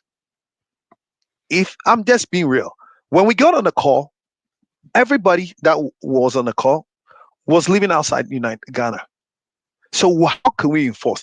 We have to fly into the country to be on court, and you know for certain when I show up at the court is going to adjourn the case. So my lawyer was like, you know what? You have to get a representative, then we can take it off. So it's costing $15,000 just to proceed. So it's luckily I got a friend who actually gave me a discount and said, hey, I'll take care of it because I know how you guys, we've hustled in London, we've hustled in US. So I know how it is to come up with that kind of money. So he has been trying to fall through. We've sued, they never showed up. They haven't even responded. They gave me their legal team information. Apparently they've changed the legal team. So any letters that we sent, they've never acknowledged even one. So we were supposed to be in court yesterday. They didn't even show up. So wow. So what they didn't show up. They haven't showed up. They haven't responded to anything. We've put stickers into their office in Lagos Avenue in East Legon. They haven't responded. So because when you go in right now, there's nothing in the office. So meaning, and what they've done is that we followed through all the legal proceedings to serve them and everything. They haven't responded. So I just got a review summary from the lawyer and said, hey, we are going for the case on 25th. And I was like, 25th, they have another case. So they have they have another case. The other case that is still pending of the, yeah. So what you need to do is that even though they're not going to show up. However, you have to send somebody to the courtroom so that when you guys are performing the other case whilst they are on that, you know what is going on, and at least you can hear the sermon judgment. Then you can bring it over to your side and show it to the judge. Because if I wanted to join the class action law, that would be too. But I decided to pay and have this person. And he said the only thing that is going to happen is that how to enforce it, because the court is going to grant you how to enforce it. You need to pay to get the police. You need to get at least some security to go in and then take action. And that is how they respond. Because when you seize properties of his, which belongs to other people, it creates another litigation. And that litigation is when it's going to kick in as, okay, you've sold 2 things to us. Somebody sees them because of court order. That is how they're going to respond, because we've given them all the letters. It's been 3 months since we started the legal proceedings. This one is very, very heavy. I'm gonna pause with you for a moment, Vinny, because I can feel my stomach is even boiling. Maybe I'm just shimming. Like this one is very, it's very, very Don't worry. serious. But let me add Tamara to the line, because Tamara is also another individual who is also going through the same transfer. Hey, Tamara. Tamara, let's hear from your story. Let's hear what's going on with you. Wow. Where do I start? So really and truly, in 2022, we had an agent, a really, really good agent, very popular in Accra, that said, look, I've got a really good opportunity. Hello? I don't know if my internet is going in and out. I can hear you, but your audio is there, but sometimes you do freeze. But continue, and I think we'll get the gist.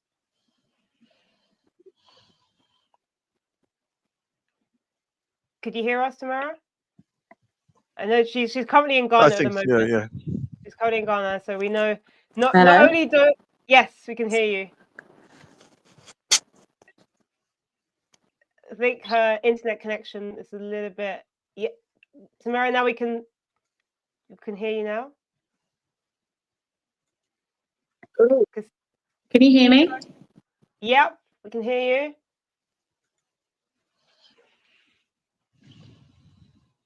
Okay, maybe if I take the cam off, it might work a little bit better. That's fine. Yeah. Yeah, we can hear you. Yeah, go for it. Okay, perfect. So yeah, as I was saying, we had a really good agent, very popular in Accra in 2022, show us. I think at the time it was phase 1. And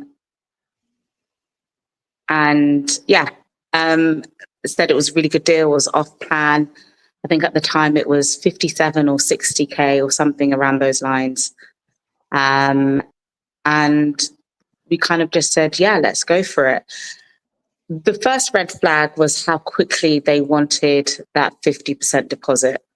Because I think at the time I'd seen it, let's say I saw it on a Friday, and they said they needed the deposit by the Saturday. And I didn't quite understand what the rush was. I wanted to get sort of like lawyers and stuff in place so that we can look over everything. And they were just like, no, give us the deposit and then we'll send you the contract afterwards, because otherwise, I can't remember what the reason why they needed the deposit so quickly, but there was a massive like rush that was, you won't be able to get this property if you don't give us the deposit like straight away. And it was 50%. And stupidly, I just sent half from my UK account straight to their UK account. I think half at that time was what I think it was July 2022. I sent about £26,000. July 2022. They then, I think it was about a week later. Yeah, July 2022. Mm-hmm.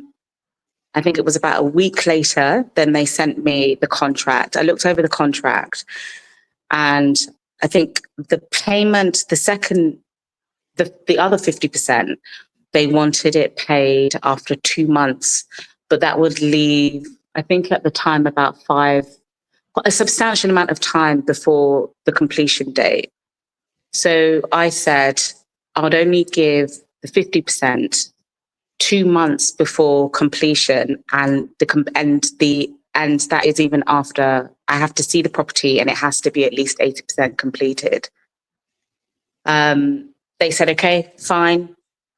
But then they never sent me another contract because their communication has always been very, very awful. Like, they're just really, really bad at communicating. After the okay, they just never sent me a contract. I remember then us having loads and loads of meetings with the CEO because the timeline just kept getting moved and moved and moved. And we were all on a WhatsApp group. And then I think every sort of three months or so, we would be in a meeting. Just as to like, this is the reason why we're moving the date. This is the reason why we're not communicating effectively. We've got a new communication system in place. We've got a new support system in place, X, Y, Z. Still I'm asking, can I get updates of the property? Can I get updates of the property? And I was just receiving no communication back in that regards. Fast forward this year, end of last year, I sent them a very sort of scathing email, just like, I want to know what's happening. This is completely unfair. I was told that the property will be finished in December. December's now here. The property's not finished. I got an email saying that the property will be completed in June 2025. Okay. And that was a promise. okay, absolutely fine. Well, I'm now in Ghana. Let me go to the office and have a chat with them. And I think that was when I then saw your Instagram. And I was like, oh, well, this is new. So you didn't know anybody else was and going I think it was through about 2 days later. I went, sorry to interrupt. no, I knew nothing because no, I didn't have any idea because we were in a WhatsApp group. I got kicked out of the WhatsApp group. I think it was, and I didn't realize at the time it was a Sucasa WhatsApp group. And I got kicked out of the WhatsApp group because I was, I don't know, maybe I was too noisy for them. I was probably causing a bit more drama than they wanted me to. So I got kicked out of the group. So I never had any other communication with any other. I'm just too mouthy. I had so many questions. I was like, what's going on, babes? Like, what is this happening to anyone else? Yeah. So I got kicked out. And then I just didn't have any other communication with any other Sucasa buyer again. So it wasn't, I saw your Instagram reel and I was like, oh my gosh, this is what's been happening. So then luckily I had a meeting like 2 days after that was already in the books. And it was the most bizarre meeting I have ever gone to in my whole entire life. Number one, I was told that actually they hadn't even started. Like there was no funding, there was nothing. My unit wasn't even, it was just grass and land and air. So I was like, so what is supposed to be completed in June 2025 that was promised? They were like, oh, that was the hope. I don't understand why you're giving me a hopeful date when now at this point I've actually paid 80%, because during that time period from 2022 to now, they'd asked me for more money to actually, I think it was like the structure needed to be built. They were on the stage of the structuring or something, and they needed more money from us. And if it was possible for me to send more money, to which I did, which was completely against what I wanted to do. So now I'm at like 80%. And in fact, they haven't actually done anything. Okay, fine. So what's happened to my money and why isn't my building being built? They said that Sucasa never had money and that they were using the money from us to build the buildings.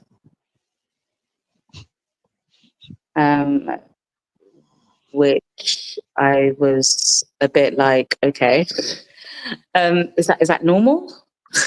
For you guys just to be using the money that we're given to build? And was told that for me now to have my property, I would have to pay a default charge, which would now give me, instead of having 5,000 to now pay, I would now need to pay 29,000 plus HOA move-in fee of $4,780. But then even if I did pay that, I would still not get a key, and there is no deadline of when my house will be built.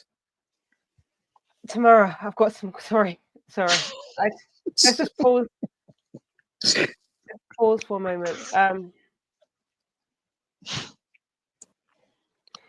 Okay, so let me just put a line in the sand just so I can make sure I also understand. You have to pay. I'm not sure I understand the default. I think you messaged me. You told me about this, which you're paying a default fee for property that you've already paid for that has been delayed. On top of that, you have to pay service charges. Can you please explain this? So technically what they're saying is, in the original SPA, it says that we had to pay the second 50%. I think it was 2 or 3 months after paying the first. So they're saying that anyone who didn't pay the full 50% now has to pay default charges. But what I'm saying is actually, no, I agreed with you guys that the property would be at 80% completion before I gave the rest of the money. Okay. And there is no property for me to give any money for. Yeah. So they are holding to the clause. So those of you that don't know what SPA, that's a sales and purchase agreement, essentially where you're purchasing a property from a developer to show your intention, your commitment, your reservation, you sign a sales and purchase agreement. So what you're saying is that in there, there's a clause as to which they are holding to, where there was probably a payment plan that said something like of the sort of, you will need to pay the next tranche of money within 2 to 3 months, right? That's probably what they're holding to. Do you know what? But what's wild is in the SPA, there is the only thing that they say about the default clause is if you fail to pay, then you are the contract is voided and you're given your money back minus, I think 10%. It's like 15% or 10%. Yeah, 10%. That's it. It doesn't actually 10%. 10%.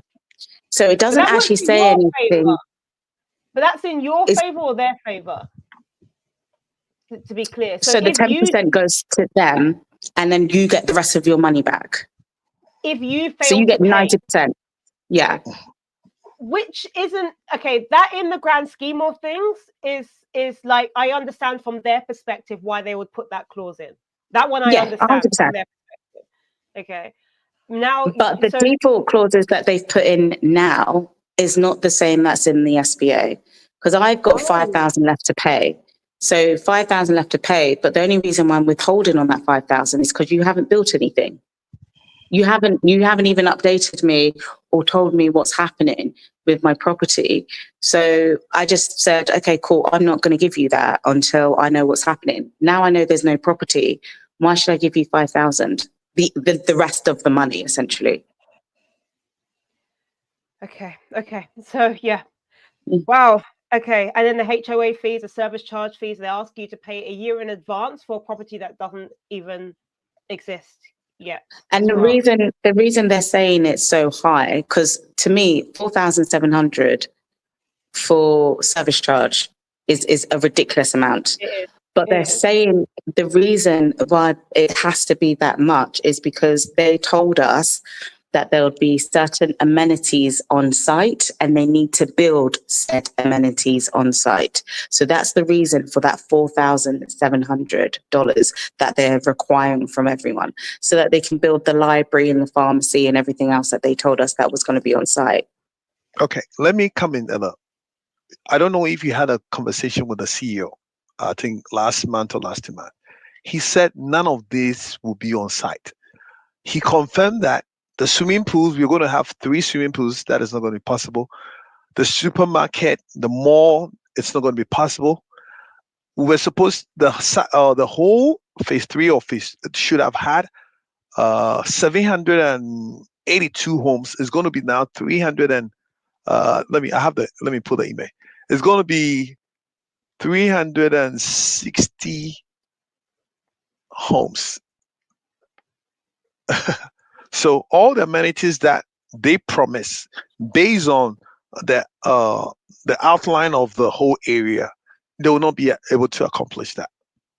So, which is bizarre, because the salesperson that I spoke to on site, the 2 salespeople that I spoke to on site, confirmed with me, this was 3 weeks ago, that we'll still have the amenities. This is because I was asking for a detailed account as to why it's 4,700 for a moving in fee, for the HOA fee, whatever they want to call it, service charge, etc. And they were saying this is the reason why it is this price. Wow.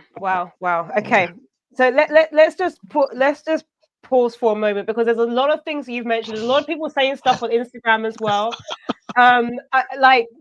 This is a lot, but I want to basically just somebody's mentioned something about who is the agent. Why are people afraid to name names? Now I want to be clear. I don't know if tomorrow you could agree with me here, but it's not going to be an agent's fault. You know, I don't Yeah, know. 100%. Like for me personally, the agent who dealt with me on this, I have actually dealt with in regards to like other properties and other lands and stuff that have gone completely fine. And what I don't want to do is say the name and people actually hold them responsible for this, because this isn't an agent issue, it's an actual Sucasa issue. I think majority of all agents who, because I know a lot of other agents that were really keen on the Sucasa deal, and they shouldn't be held accountable for Sucasas.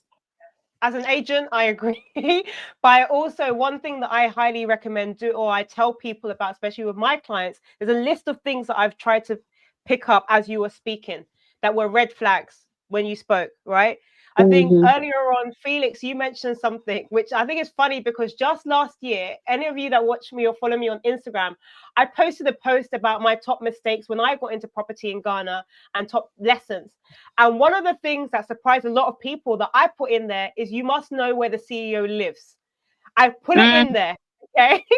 And now I know why it's important. And now it's important, because if you, Felix mentioned earlier, because the CEO doesn't say where he lives, nobody knows where he lives. So even if you wanted to go and try and follow up and seize his personal assets, nobody knows where he is. But I'm a big believer, if you get friendly with the CEO, know where he lives. That's just me, okay? That's just one thing I recommend, okay? Another thing, escrow accounts, a third-party escrow account. So an escrow account that is something that is a paid-for fee, though. So I know, of course, you're putting money aside for your budget for your property, but if you can also have a budget put aside to actually pay to use an independent escrow account, which also only releases tranches of money when certain milestones have been hit. Now, a red flag for me would be if a developer does not even agree to you using the escrow. Because if a developer is somebody who trusts and believes in their work, they would accept you using the escrow account, an independent one. So that's one of the things that I also recommend. Another thing that was mentioned earlier on is a change of staff. So a number of you mentioned that there's this comfort person on Instagram.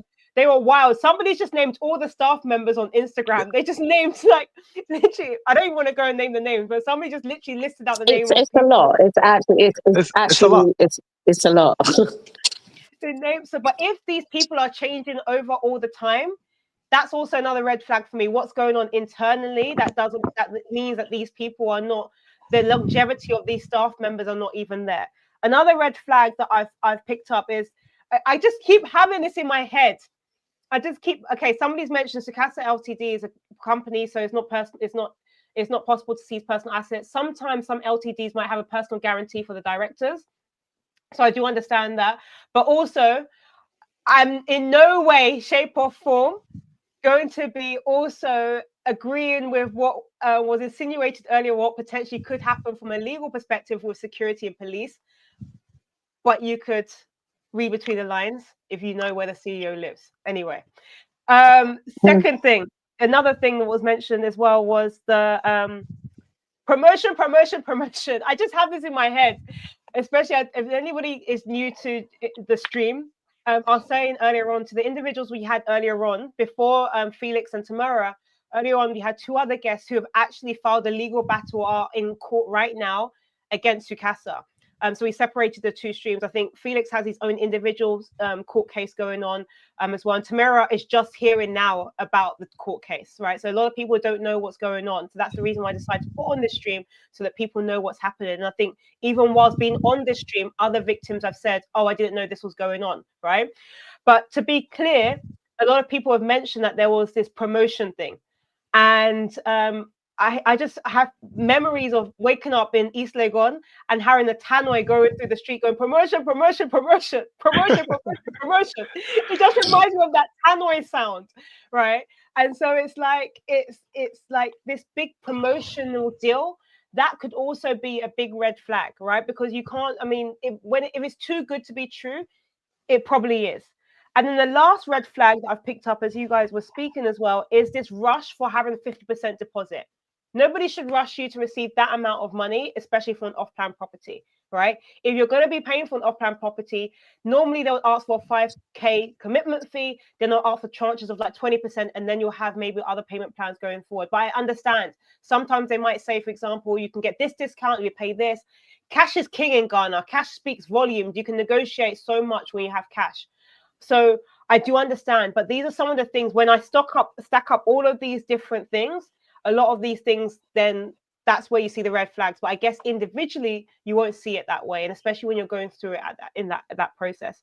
So Felix, we've heard yours. I had to pause because I was feeling it in my belly as you were speaking. So I had to just like take a little bit of a rest break. Now, I think we've calmed down a little bit. So what's your next step?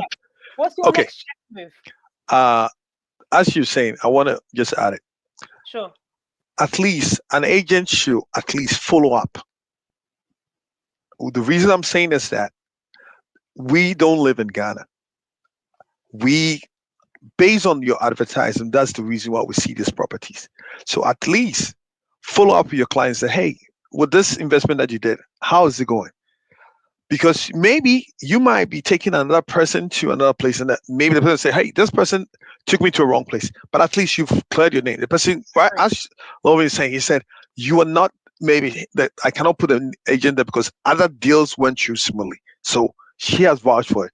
I will not be able to vouch for the guy because I reached out to him and said, hey, do you think Sucasa, that was 2024, January somewhere. I reached out to the same agent. I said, hey, do you think Sucasa is having problems? Oh, they're not having a problem.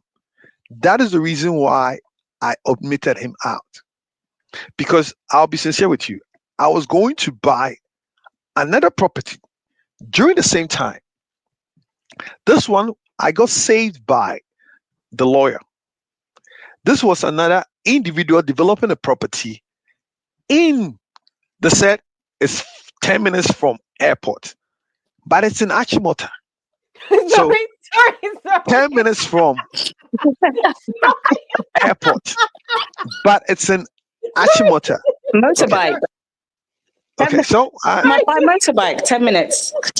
So so this is what I was actually, luckily, I was actually in Paris on a vacation. The agent called with a developer, and I was like, what do you guys need for me to do?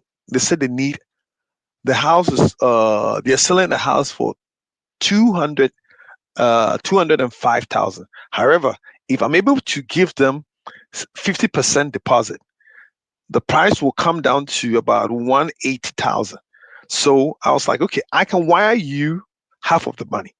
However, I need the lawyer to do a land check because it's a property in Achimota. You said it's 10 minutes from airport, which I know 10 minutes from airport should be closer to Jolu or any other places. 10 minutes from airport, you are even in East Legon. Exactly. So okay, come to find out. Yeah. So come to find out. And I have the lady's information. She's one of those top agents in Ghana. So we're going back and forth. She was only thinking about her commission. Her commission, she was going to get about, I think, 7% or 3.5% or so. So she said, oh, the deal has gone through. So I said, you're going to deal with my lawyer. The lawyer said, in order for me to do the second transaction like that in Ghana, we're going to do an escrow. They didn't want an escrow. Okay, so that is where I realized that they didn't want an escrow account. So they said, could you send the 50%? I was like, okay, but we have to do the title search because it's going to be 4 building. There's not going to be any amenities. And I was like, okay. They did a title search. The land was on a government land. The land is a government land in Achimota. And they have been in negotiation for almost 3 years. The land hasn't been transferred to the developer. Okay. The house, as I'm speaking now, that's what I'm saying, that the agents are also to be held accountable. Some of them need to be held accountable. Because people, I'm going through you. I live in US. I don't have time to go and do title search. You should at least have somebody that can even assist. Correct. That house with the same picture has been shared by other agents on TikTok, which I followed all of them. That house, it's 2 years ago. They haven't been able to put up the second unit, the third unit, and it was going to be 6 units. So the first unit has still been on the market since 2003. As I'm speaking, the developer, 2023, yeah. The developer hasn't been able to put up even a second structure. So they only advertise the first one that is done. Then you will go in and handle over the money to him. Then he was on the call. What happened is I noticed that when they are aggressive, that is when you should even be very cautious. The moment the developer is a little bit aggressive and rude, and I was like, listen, I'm giving you this kind of money for you to start. If you have enough money, you build a house and I'll pay for it. Then he was like, oh, I'm not going to do that. I was like, listen, the title says that it doesn't belong to you. It belongs to the government. Anytime something belongs to Ghana government, the house can be breaking down even in an hour. They can destroy everything even whilst you are in. So I'm going to back off. Guess what the agent did? The agent contacted my lawyer saying that I have agreed. And I don't want to put the lady online. I would have just sent you the document. I'll send you the emails. No, because I want you to know that sometimes some of these agents are causing us to be in this situation. And they are not being held accountable, but we are holding the developers accountable. Yes, the developers are not doing their work, but the agents should also point to buyers like you are doing it. If you realize that you cannot validate certain things, you don't want your client to go in there and get stuck. It's also bad business for you when you direct people to the wrong one. It's not all the time you get it. So she contacted my lawyer, telling my lawyer, I said she should say it's okay for me to release the document, the money, so that they can actually make the first payment. And the lawyer was like, he cannot do that because the land he went to do the title search in, and it belongs to government. So no matter what, Ghana government, any day, anytime, something can happen. And they can just come in and say, hey, it's a stolen land, and that is it. So look, this is a good lesson for everybody, and I will be doing a separate session with Kwame. Look, he's here. About to say we're going to have a session on land and land titles and things like that. So I'll be meeting with, I'll be having a session with Kwame, who runs Property Data Hub, and has mentioned legally brokers are liable if they're acting on your behalf as your servant, and then to the suits. They will also, and through the suits, they will also add them to the suits, and they will learn some good lessons. Okay, that's what Kwame has said. the broker to the suit. But look, I understand your frustration. I appreciate your frustration as well. But yeah, let's talk about we're here about the Sucasa situation specifically, right? Because the other one was a separate, and I think you were just using as an example about etc. Right? But in terms of the Sucasa situation, now looking at it, so in hindsight, is there something that you would have done differently? Yes. The first thing I should have done was an escrow. The first lawyer that I consulted said that was the saddest part, because I made him went to take a look at it. But I thought, okay, why do I have to give him 7% of the transaction? Money. Yeah. So why wouldn't I just pay, and that 7%? But hindsight, I should have paid 7%. And if I had paid 7%, he would have had the money put into an escrow account. And then, based on the disagreement, if he would have given 25%, then if the building is not actually structured correctly, he would have gone for. And that time, I would have been able to say, then he would have initialized the suit before I got to the state, because they would have definitely not been able to fulfill their promises as they should. And also, as you said, it's a cash economy. If right now you want to buy a house in Ghana and you want to go through, you want to make it fast, you have to have the cash somewhere that you can pay, then you can sort yourself out a mortgage. So that is the key. The only thing that I would have done different was to take a lawyer and pay that percentage. Because right now, I'm paying a lawyer right now to fight something that I know it's 50-50. The only thing that I'm going to guarantee is that we all live outside. If everybody can have somebody who can help us do the enforcement of the law, because the court is going to give the all of us who are suing ability to retrieve our money. How is it going to enforce? It's not. There's no law in Ghana that helps us to enforce it unless you go in and pay another private person. That is another thing that the lawyer said. They said, listen, the judgment, you're going to get it, but how to enforce it, because you don't know where they live. And he also said something that I would need to let any Sucasa person. They are trying to change the documents of the already built properties into people's name who haven't paid for. So this is something that you guys need to look for.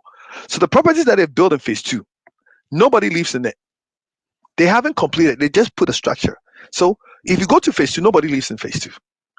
So it's a structure. So what they are trying to do is that they want to sell it to all people who didn't actually pay for the building to be put up. Double the price, then they can retrieve the money that we have given them. Yeah. Then they will go and use that to complete phase 3.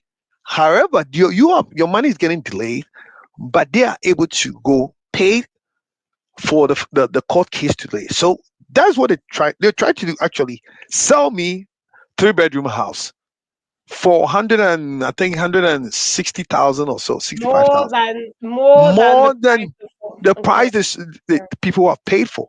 So I said, no, I'm not going to pay. I didn't pay for 3-bedroom. I paid for 4-bedroom. So if you're not willing to even give me 4-bedroom, one of the 4-bedroom, which you have already made available to other people for 250, I'm not going to do that. I'm not going to pay. Right. So what they're trying to do is that we have to enforce by going into, I'm not saying anybody to do violence or anything, but I'm saying we need to find a way to go in and acquire the land. Then that will force other litigation. Then the actual people who have given him, who are going to give him the full value price of the homes right now, will also be alert that, hey, this is a litigated property, so they'll stay away. Then that is how we will be able to what? Put them into a position. But if we all sit down and wait for them to go through the legal case, we are going to be in court for 2 years. Yeah. Okay. Tamara, I don't know if you're still with us. Tamara, you still with us? Okay, I'm not sure Tamara's still there, but okay, you're here. Let me read out some of the comments that are on Instagram, because there is a lot. I'm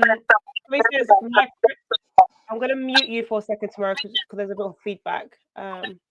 Or you can mute your side on there. But was mentioned, my question at the launch of their project was simple. You're building semi-detached and using clients' money. What if one party fails with your construction stall?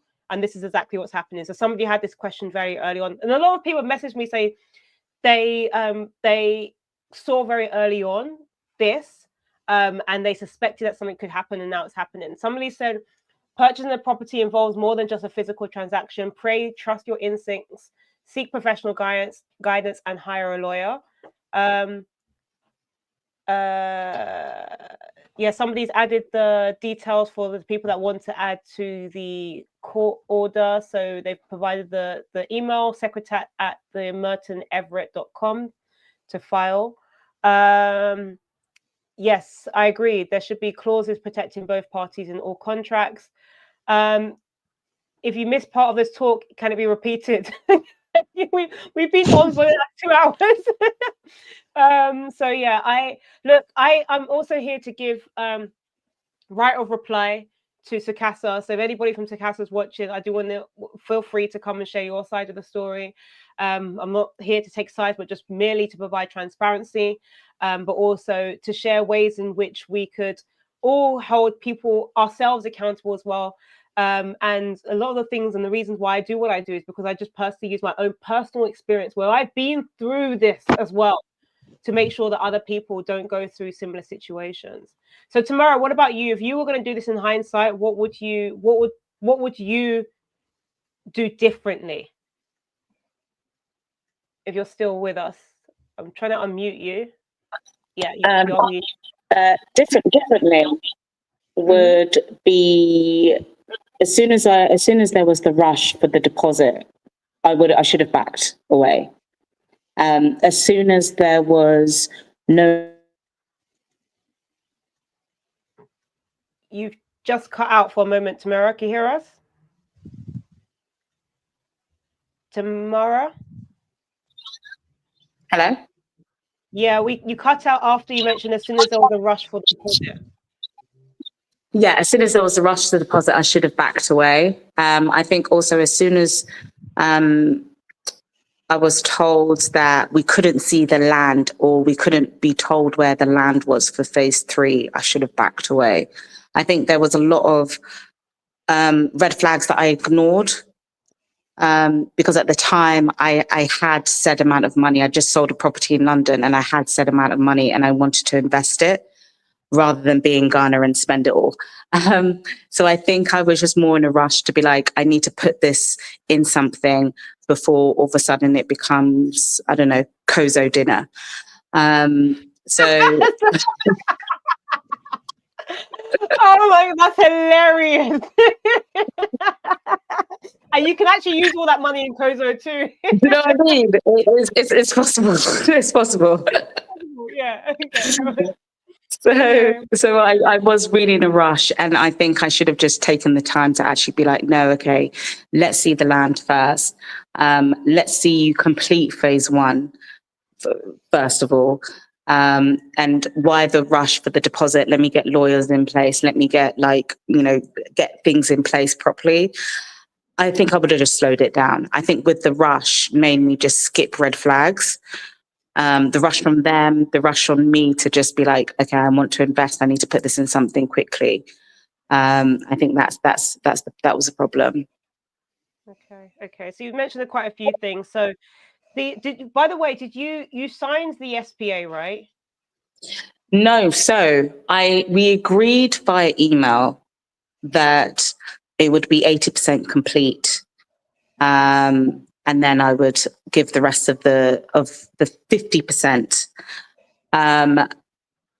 They were supposed to send me another SBA with the amendments. They were talking to management about getting it done. I messaged them, I emailed them again. Must have been about 5 months later, nothing. October 2023, there's another email of me saying, guys, I need the contract, nothing. There was another email in December 2023, again, nothing. So in the end, it wasn't signed, but the email was there. The email chain is there for the 80% completion. Okay. So what's your next move? Are you looking to join any of the lawsuits, or what's your next move? Because I think that there's nowhere else for me to go.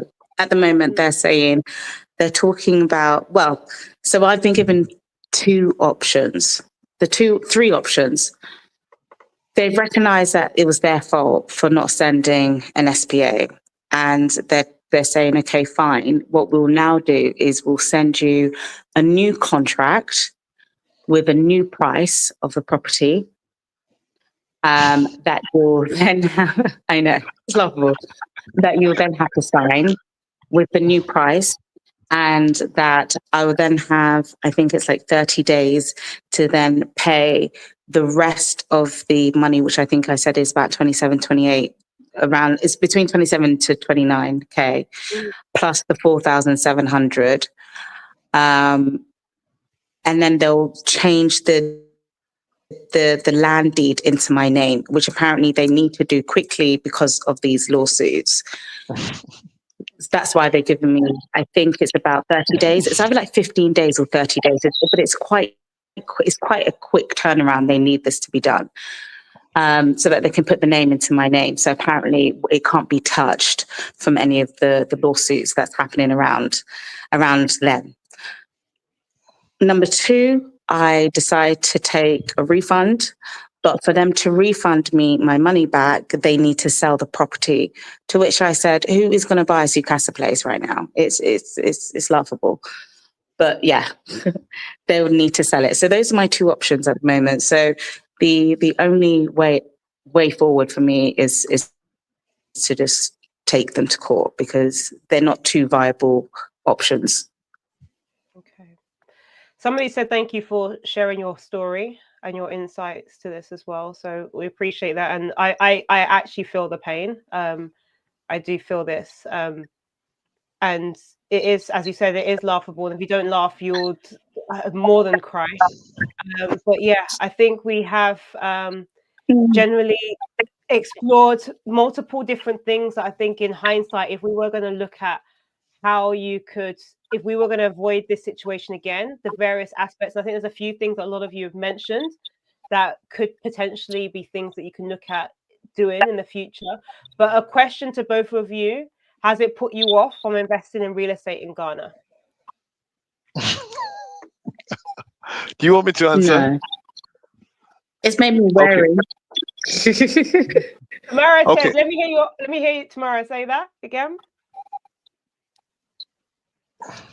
I think no, it hasn't. I've just finished building my place around the Chimota, by the way, which is not 10 minutes from the airport.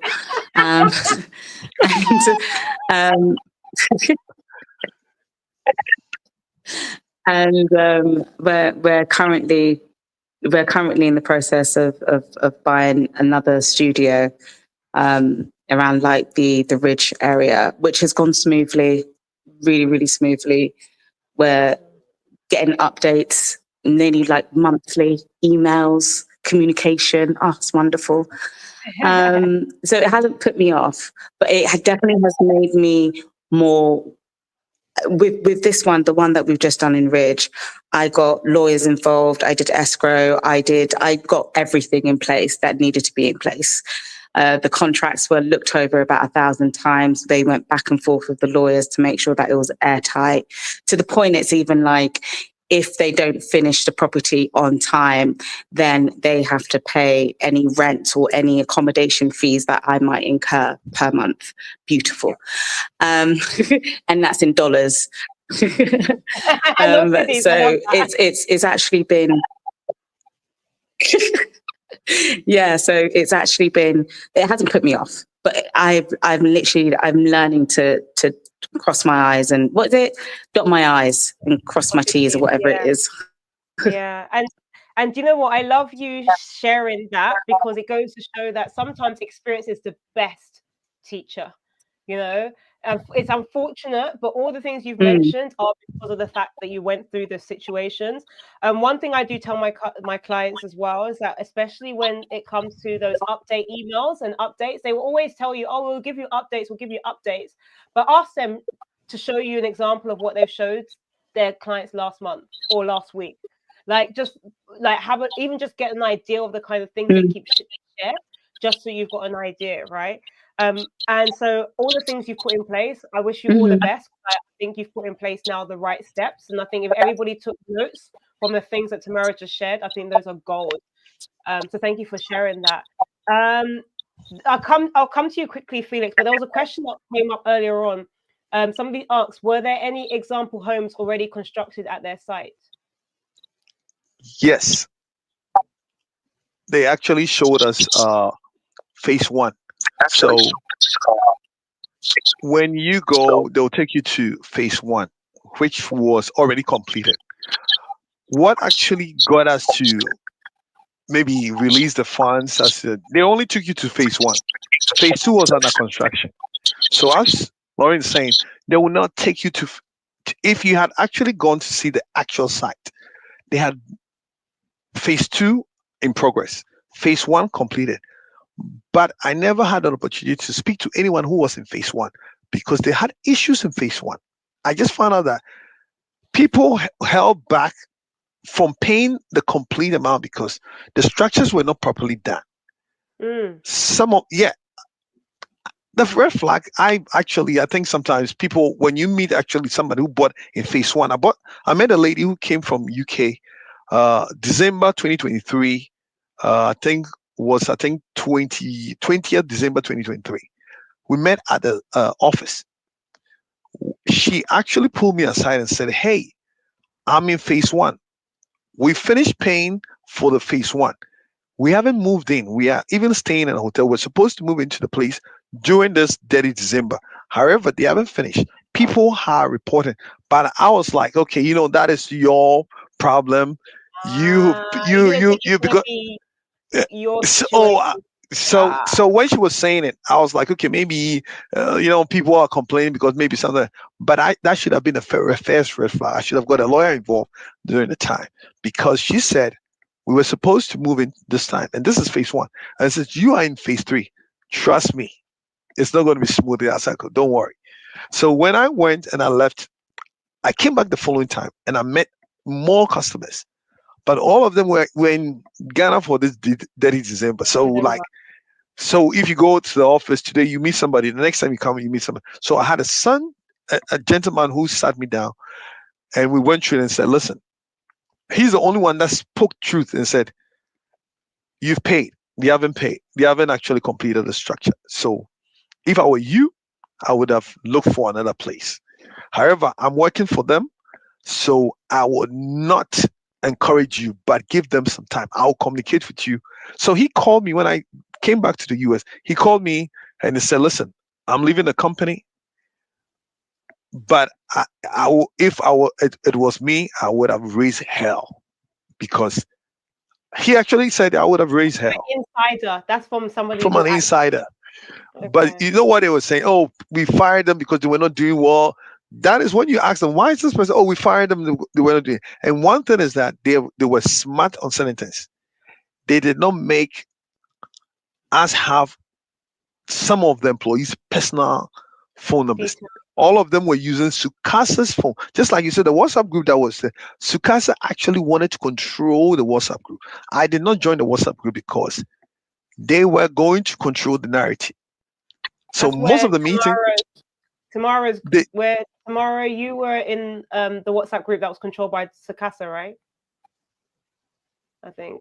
That's correct. Yeah. Yeah, and then kicked out. Yeah. Okay. so even on the call, they mute everyone and they allow one person to speak with a CEO. So when you speak, you cannot interact with the other team members. You cannot even the chat was actually disconnected, disabled. You can only speak. You cannot talk to so I'll be talking to you. Tamara will not be here. Will hear what I'm saying, but cannot interject and say, hey, this is the same thing, so this is the pattern. So we didn't get information now.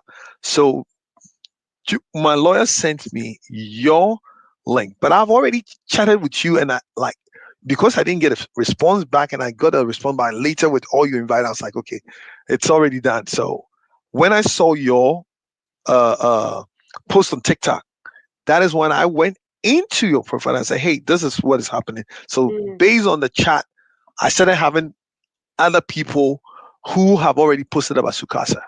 So I started following them. So people have been chatting online, but Yeah. I didn't get the opportunity to speak to somebody who was actually buy the property in phase 1 or phase 2 or phase 3 that had issues. So when I got the opportunity. I knew when I come online and you add me to the WhatsApp group, I know I have somebody that I can chat to. So the legal, we've gone through the process. It's something that there's so many red flags, but because you believe in something that somebody has presented a building to you, it's a structure.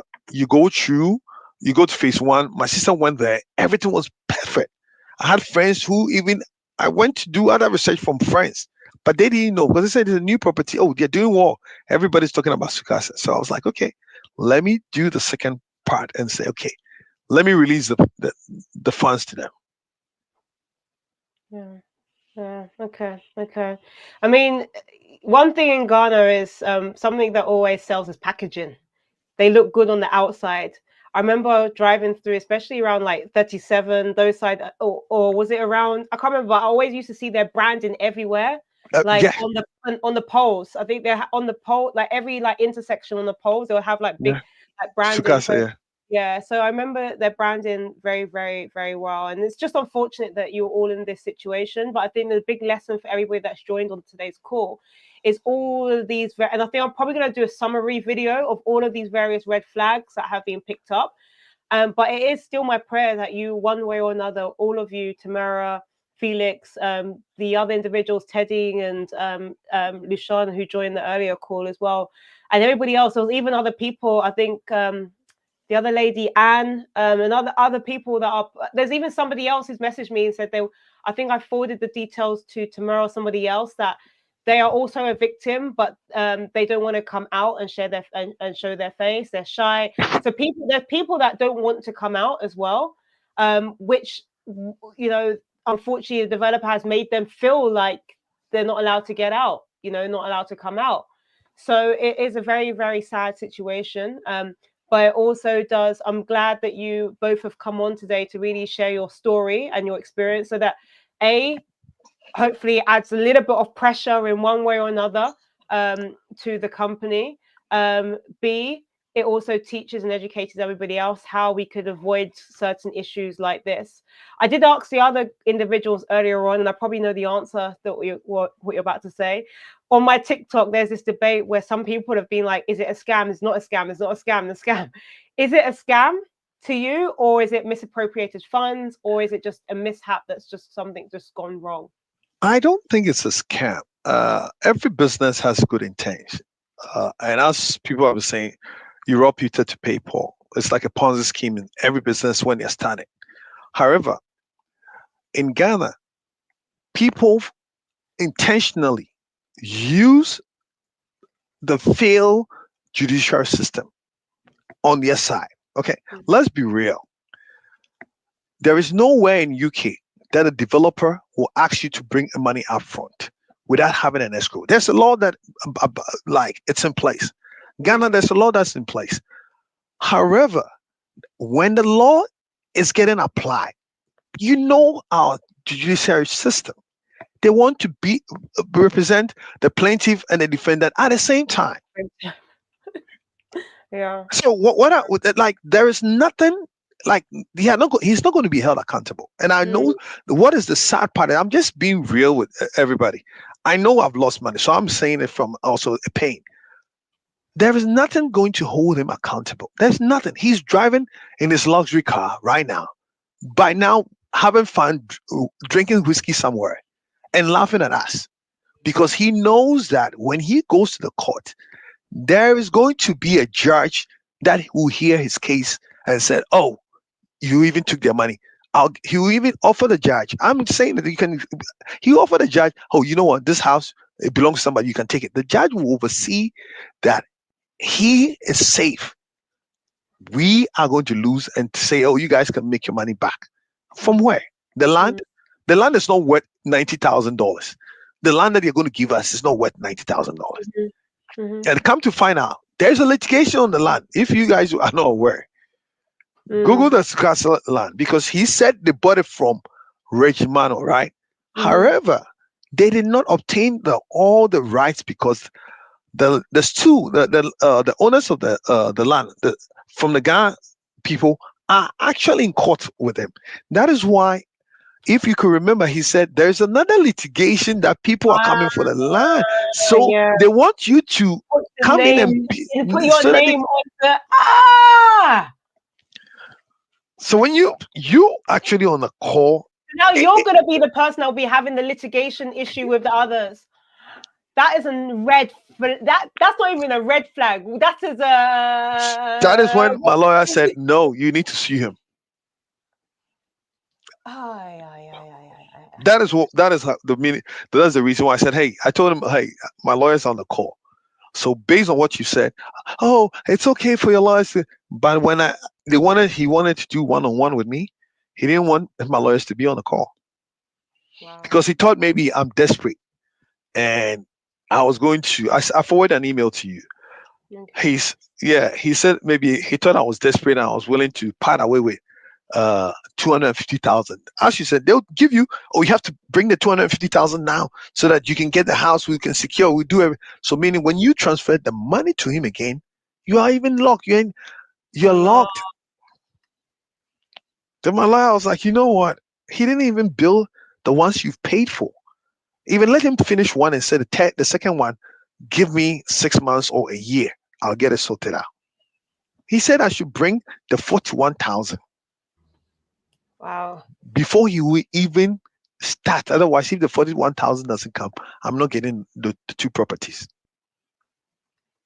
I've seen your email. Am I able to share this or not? Yeah, you can share it. Well, that's the harm is already done. What privacy do I need? It's so you can read. I'm still trying to remain impartial here, but this That's what I'm saying. That when people start sharing a story, that is going to let people capture. Because I have friends in previous governments and current government. It's so embarrassing to go and ask them for a favor because you didn't ask them to reach out to find out other people. They would have directed me to better. yeah. But right now you wanted to do things on the low, but then you don't need help when things don't go right. Yeah. They wanted to even offer me a 3-bedroom for 175. I was like, you're trying to tell me that with the money that I put in 2 years ago, you're going to offer me a 3-bedroom house. If I wanted a 3-bedroom house, I would have purchased a 3-bedroom house. Exactly. Yeah. So let me share my screen. We're going to look at this memo. Present.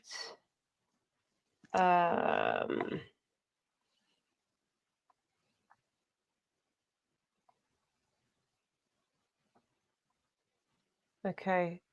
So this is a memo that was sent to all the clients last month, right? Let me make it a little bit bigger. I don't know if it could be seen. Right. So thank you for your continued trust and commitment to Sucasa Properties. We're pleased to provide you with an update on our progress, address the challenges we face, and outline the steps we are taking to move forward. There is a progress highlights, which is showing phase 1. So,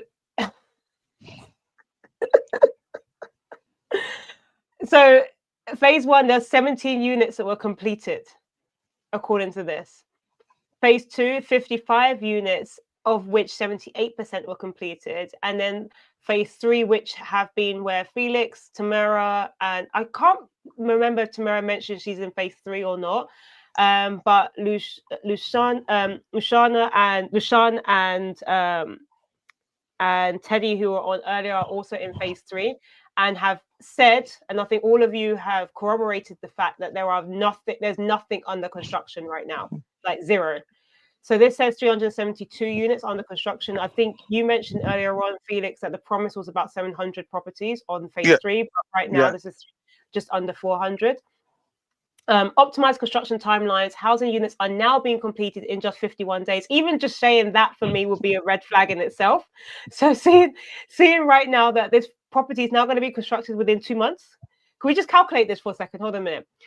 This says, I want us to just deep this and understand this, right? Break this down. There is nothing ready on the site, 0. But yet they're going to be built in less than 2 months. All 372 units will be built within the next 2 months. That's what this document says. In fact, this document was sent on the 7th of January. So meaning in March, there should be all 372 properties already built. That's what this document is saying. I'm not using my own words. I'm using what's on this document that was sent allegedly. I'm going to use the word allegedly from Sucasa. And then it says the value of our land asset has appreciated by 78% since 2022, highlighting the strong equity base of Sucasa Properties. Now, here's the challenges. Delays in the client payments. So I think this is what they're actually using to go to court with, to actually fight their side, saying outstanding balances in phase 1, 2, and 3 are impacting construction timelines and material procurement. The sales and purchase agreements, SPAs, were based on earlier cost estimates, but rising labor and material costs necessitate shared adjustments. So basically, the onus is on both parties now because people have failed and delayed to actually pay their side of the promise. Rising costs. Labor costs have increased by 67% since 2022, reflecting our commitment to fair wage. Earlier on, have you heard what Lashana and Teddy mentioned? Allegedly have not paid their workers anyway. So I'm not sure how this point actually holds true. But the point here says labor has increased by 67% since 2022, reflecting our commitment to fair wages for skilled workers. Material stock valued at $486,487 is being used strategically to meet construction goals. Legal and public perception issues, negative publicity. This is not just me. I'm not the one. So people come to me saying, it's not me. Everybody else out there is, let me use the word exposing. Negative publicity and legal challenges have slowed new sales and affected our financial momentum. Note how this is just one sentence. Note this is just one sentence in the entire document. Steps forward. Collaborative efforts. Clients are encouraged to fulfill payment obligations promptly to sustain progress and ensure timely delivery. Open dialogue and flexibility are being prioritized to address client concerns. It's so unfortunate they put this paragraph immediately after saying there's been some legal challenges and the fact that because they've slowed it down, that you now need to pay your payments. Interesting. Transparency, detailed communication regarding milestones, timelines, and challenges will be maintained. Okay, we've just heard how they communicate, so fine. Continued commitment to quality. Every Sucasa home reflects durability, comfort, and modern living. We remain dedicated to delivering our promise of excellence. Okay. Protecting client units, documentation initiatives to safeguard ownerships. We want to address some critical matters concerning legal grievances against Sucasa properties. Some individuals with claims against the company have pursued court judgments and are attempting to attach client units under the belief that these units are assets. Interesting. That's extremely interesting. Okay. To safeguard our clients' investments, we're initiating the issuance of documentation to fully pay. So this is basically what Tamara was sharing earlier on. So in the sense that they want to quickly try and move the title ownership into the deeds, the title deeds into the names of the owners, the people who have paid up the price. Under the disguise, that is because they don't want other people to take over the ownership. Yet we've just heard from Felix that there's other legal court battles regarding the land litigation issues as well. So for clients with outstanding balances, I think I've just said that. Did I just say that? For clients with outstanding balances, we urge you to clear your payments promptly so we can also release the necessary documentation for your units. Additionally, we strongly encourage those in default to resolve their balances to secure their documentation and support the progress of our projects. This initiative is vital to protecting the property and enabling us to move forward together towards the successful completion of our shared vision. While refunds are an option per the SPA, they are contingent on reselling the property interest. Was that stated in the SPA? No, I can forward you. I can forward you my contract. Interesting. So this is saying that if this sentence holds true, I'm not a lawyer, but the SPA should have also said that you can get a refund, but only get a refund in the event that your property is resold. No, okay. Because the reason is that I can send you my contract so that you can read it, because you need to understand what is going on. Because I don't want a situation where I'm giving you information and I don't have something to back so that you can address it fairly. You want to give them a hearing. Like you wanted to make sure you're fair. You don't want to bash your company. That's fine. Yeah. But I'm actually giving you what they gave me. Yeah. The legal part was that you're only going to deduct 10% if you want you want them to pay. There was a lady on the call who actually paid fully. She's not a Ghanaian. I think she's Liberian who wants to be based in Ghana. She got on call and said, I asked for a refund since 2022. You guys haven't refunded the money since 2022 that we started, because they started defaulting 2022, but we did not get notice of this. People who came in 2023, 2024, who are actually making payments. The reason is that they kept all the clients from getting information from each other. So I don't know who bought some of this Sucasa. If it wasn't recently that you were doing this TikTok, another lady also did. So I was on the chat with them, and it was like, this has been a known issue, and nobody knew about it. So if somebody had made this information, we would have all be in a better position to actually address it in 2023, not waiting to 2025. It's like they separated everybody from communicating to each other so that nobody will know what else is going on. That's the reason why they kicked Tamara from the group chat, so that you don't infiltrate. So that is how these things have been. Because right now, if we want to sue him, I don't know, maybe the class action lawsuit, I would have joined last year.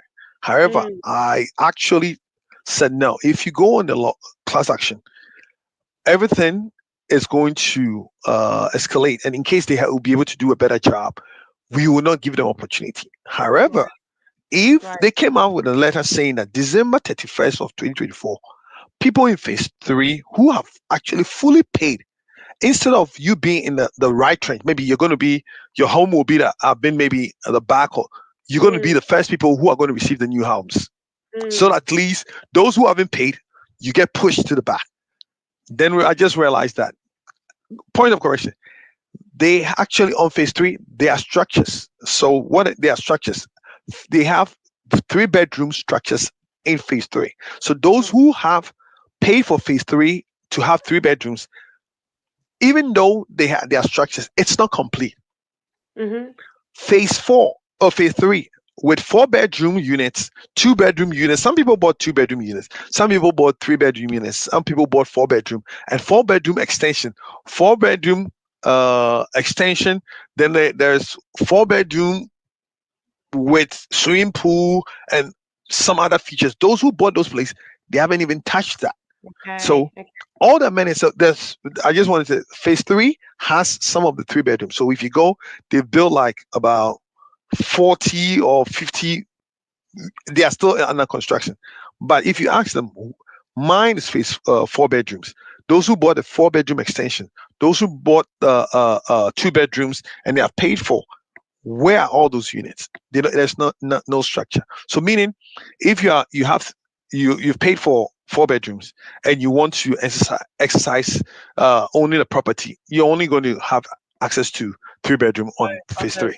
And the community is not developed. So if you go and pick it up, there is no water, there is no electricity.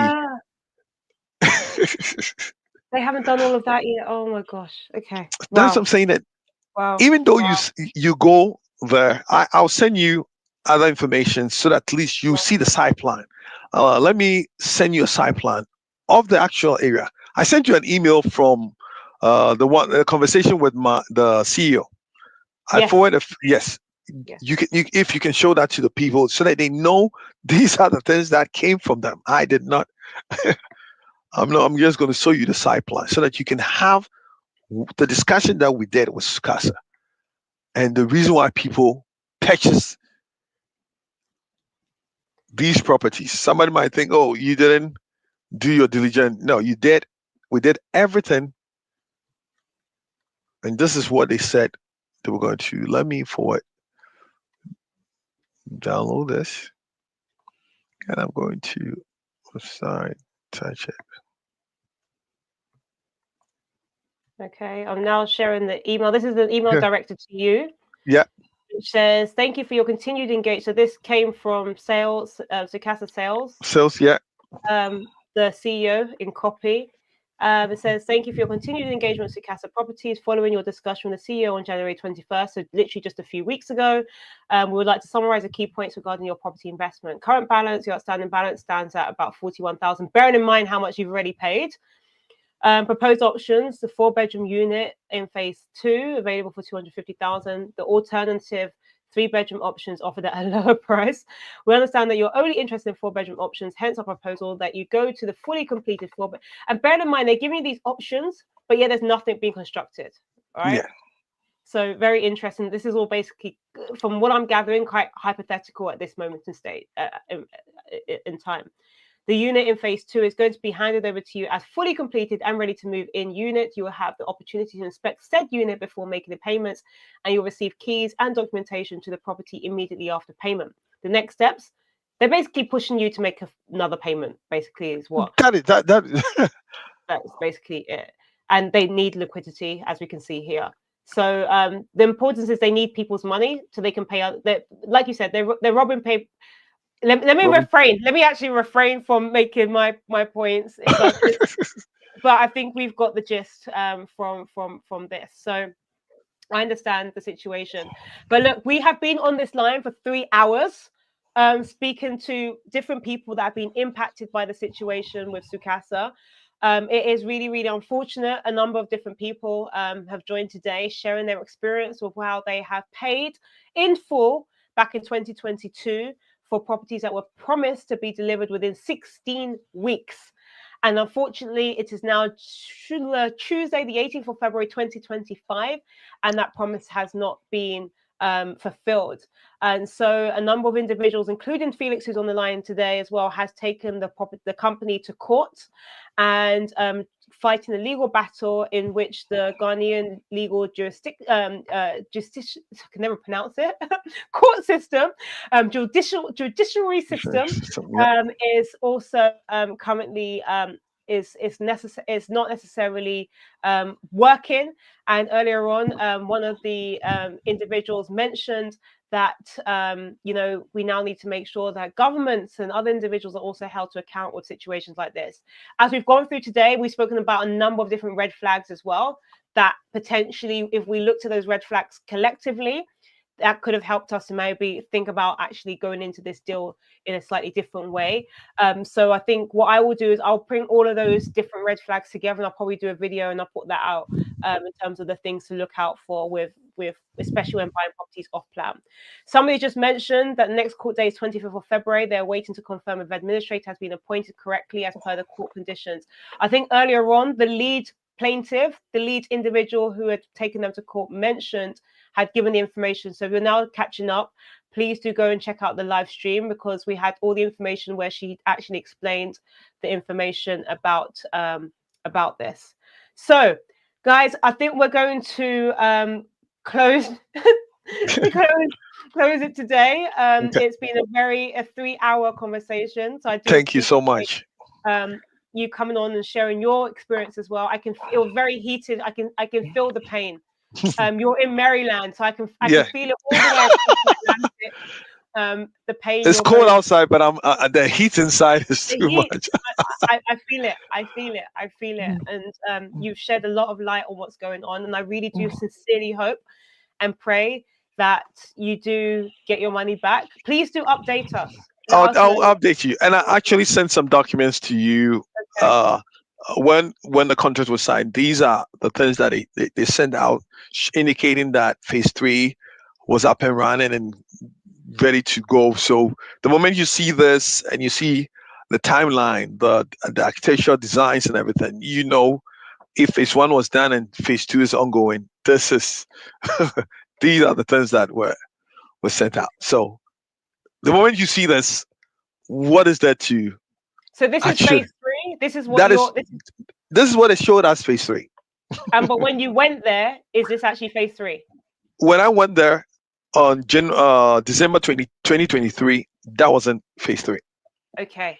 When I went there March 2024, this wasn't phase 3. However, I've seen some pictures that I sent my legal team to go. They've actually started working on some of the 3 bedrooms in phase 3. So this actually is some of the phase 3 properties now. So you see the structure, but it was abandoned as of 2023. They started working on this, and after the legal issues started coming, people started making noise. That is when they started working on these things. Okay. So there is some progress now. There's some progress now. Whether it will be fulfilled in the 51 days that they promised in their last update. So they couldn't fulfill 16 weeks, and I know they cannot. These buildings here will be fully movable, if that's a word. I don't know if that's a word. Move-inable by that day. I know somebody has shared some agents. Please, let's not post agents' names. Let's not do that because we've already spoken about the topic around that. So the developer here is who we're speaking about, and I personally do not also. Look, there's two sides, right? I don't believe. I mean, we as agents will do the best we possibly can do, but there's also certain certain things like the escrow accounts and other things like that we do highly recommend that you also put in place. But we'll save that for a different discussion. But yes, as of now, the issue is such that for me personally, I received not less than 10 individuals who said they've been victim of this situation. A number of people said that, like, I mean, I've had somebody say they literally want to, like, I mean, we're already doing the stuff. You're taking them to court. You're doing all of this stuff, right? But a lot of people want to go even a step further, like you've insinuated as well, right? But I'll leave you to it. And I do appreciate you joining and taking out this time to join me today and sharing your story. And I do really hope and pray that there will be some recompense, and also, you know, your money will be paid back together with any penalties or anything like that you've lost, especially also the distress. So yeah, all the best, and please keep us updated. And then all right, thank you so much. Thank you. And for everybody Have that's watched, and I don't know if you've got any final points, if you want to say anything finally before we actually you asked about have I lost interest in investing in Ghana. I said now I will not advise anybody because of the legal issues. Because upfront, I'm not saying that it's not it's a place. I have a place in Ghana. It's nice. However, as an investment, I would think you should do where you actually resides. Invest in that place. Take those monies, the excess money you're making, to go and buy investment property instead of taking up your whole money to go and buy investment property and going to, because sometimes the rental market is good. Sometimes the people stay in there, and somebody has lived in our house in Laboni, never paid for a whole year, left one day, said, "Oh, I'm going to pay," left the place overnight. By the time we realized they've stayed in for 12 months and never paid and left. What do you do? There's no any legal actions to take against people like that. So I've been through a lot, but however, it's not something that, as of now, I'm saying, and based on my experience, unless I have excess money from all the investments I have to come in and then, okay, it's an investment money. It's like bonus that you're trying to do, like investment. So if it comes, fine, the house is still there. But people have been doing that since I've been a kid. It's been happening to my mom. It's happening to me. So it's not something that is new, but it's just that the legal system doesn't help. And these are the opportunities for us to hold people accountable. How can we hold the legal team? People are failing us because the courts and the law firms are failing the people. Because the law firms, somebody should even take this as a pro bono to say, we have to deal with a Sucasa to deter people from investing in Ghana. Because right now, I'm not going to invest in Ghana again. I would do it, but right now, I'm not saying it. But like it's like you coming. I'm not bashing other people who are doing it. Just take it. I'm just venting. How would you feel if you had invested 200,000 in Ghana and there's no recourse? You have it. You have it, but you're not going to put it in there. You're going to do more investigation. I don't have that time. I'll be sincere, and that time has caused me this much pain.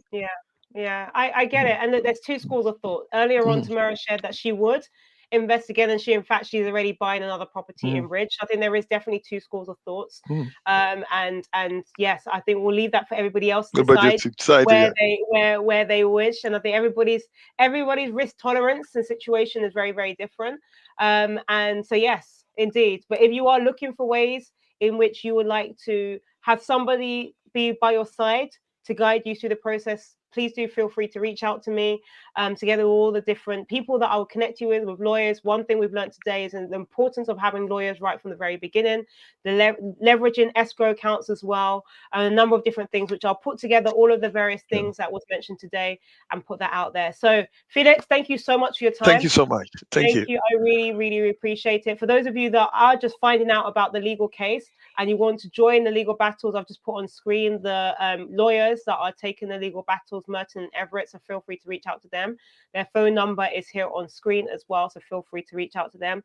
And anybody that's looking to connect with me and wants to reach out to me, feel free to reach out by checking out my website, have a look. Let me make sure that you can actually see that. Okay. Contact me. You can also reach out to me via my Instagram, my WhatsApp, not my WhatsApp, not my WhatsApp, my Instagram, and my LinkedIn, as well as my TikTok as well. So feel free to reach out to me. But all of you that stayed with us for 3 hours, it's 3 hours and 2 minutes. Thank you so much. We appreciate it. Thank you. And yeah, have a great evening, afternoon, and morning wherever you are in the world. All the best, safe investments. But I Thank highly you. also recommend that everybody in the diaspora should eventually have a home in Ghana. That is my message to end with. Okay.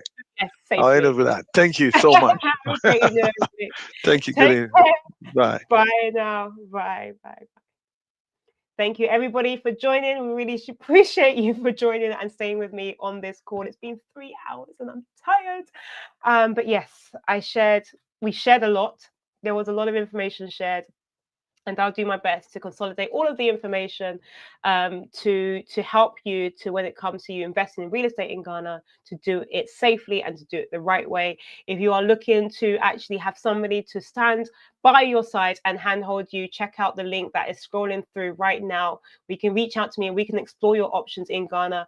You heard that there's still the 3 people on today's call said, despite what they've lost, they still would invest in Ghana again. So it is very much worth it, as long as you know who to contact and the right ways to do it. And that's exactly why I have the channels and the various platforms that I speak on to do. If you're not already following me on my YouTube channel, then please feel free to subscribe. Also, do like this video so it goes out further. Do also comment as well. Let me know as well in the comments your experience that you've had in Ghana. I want to hear all those experiences. And if you're watching me on Instagram, I appreciate my Instagram family. Thank you so much, guys. I'm off to bed. Thank you. Take care. Have a great one. Bye.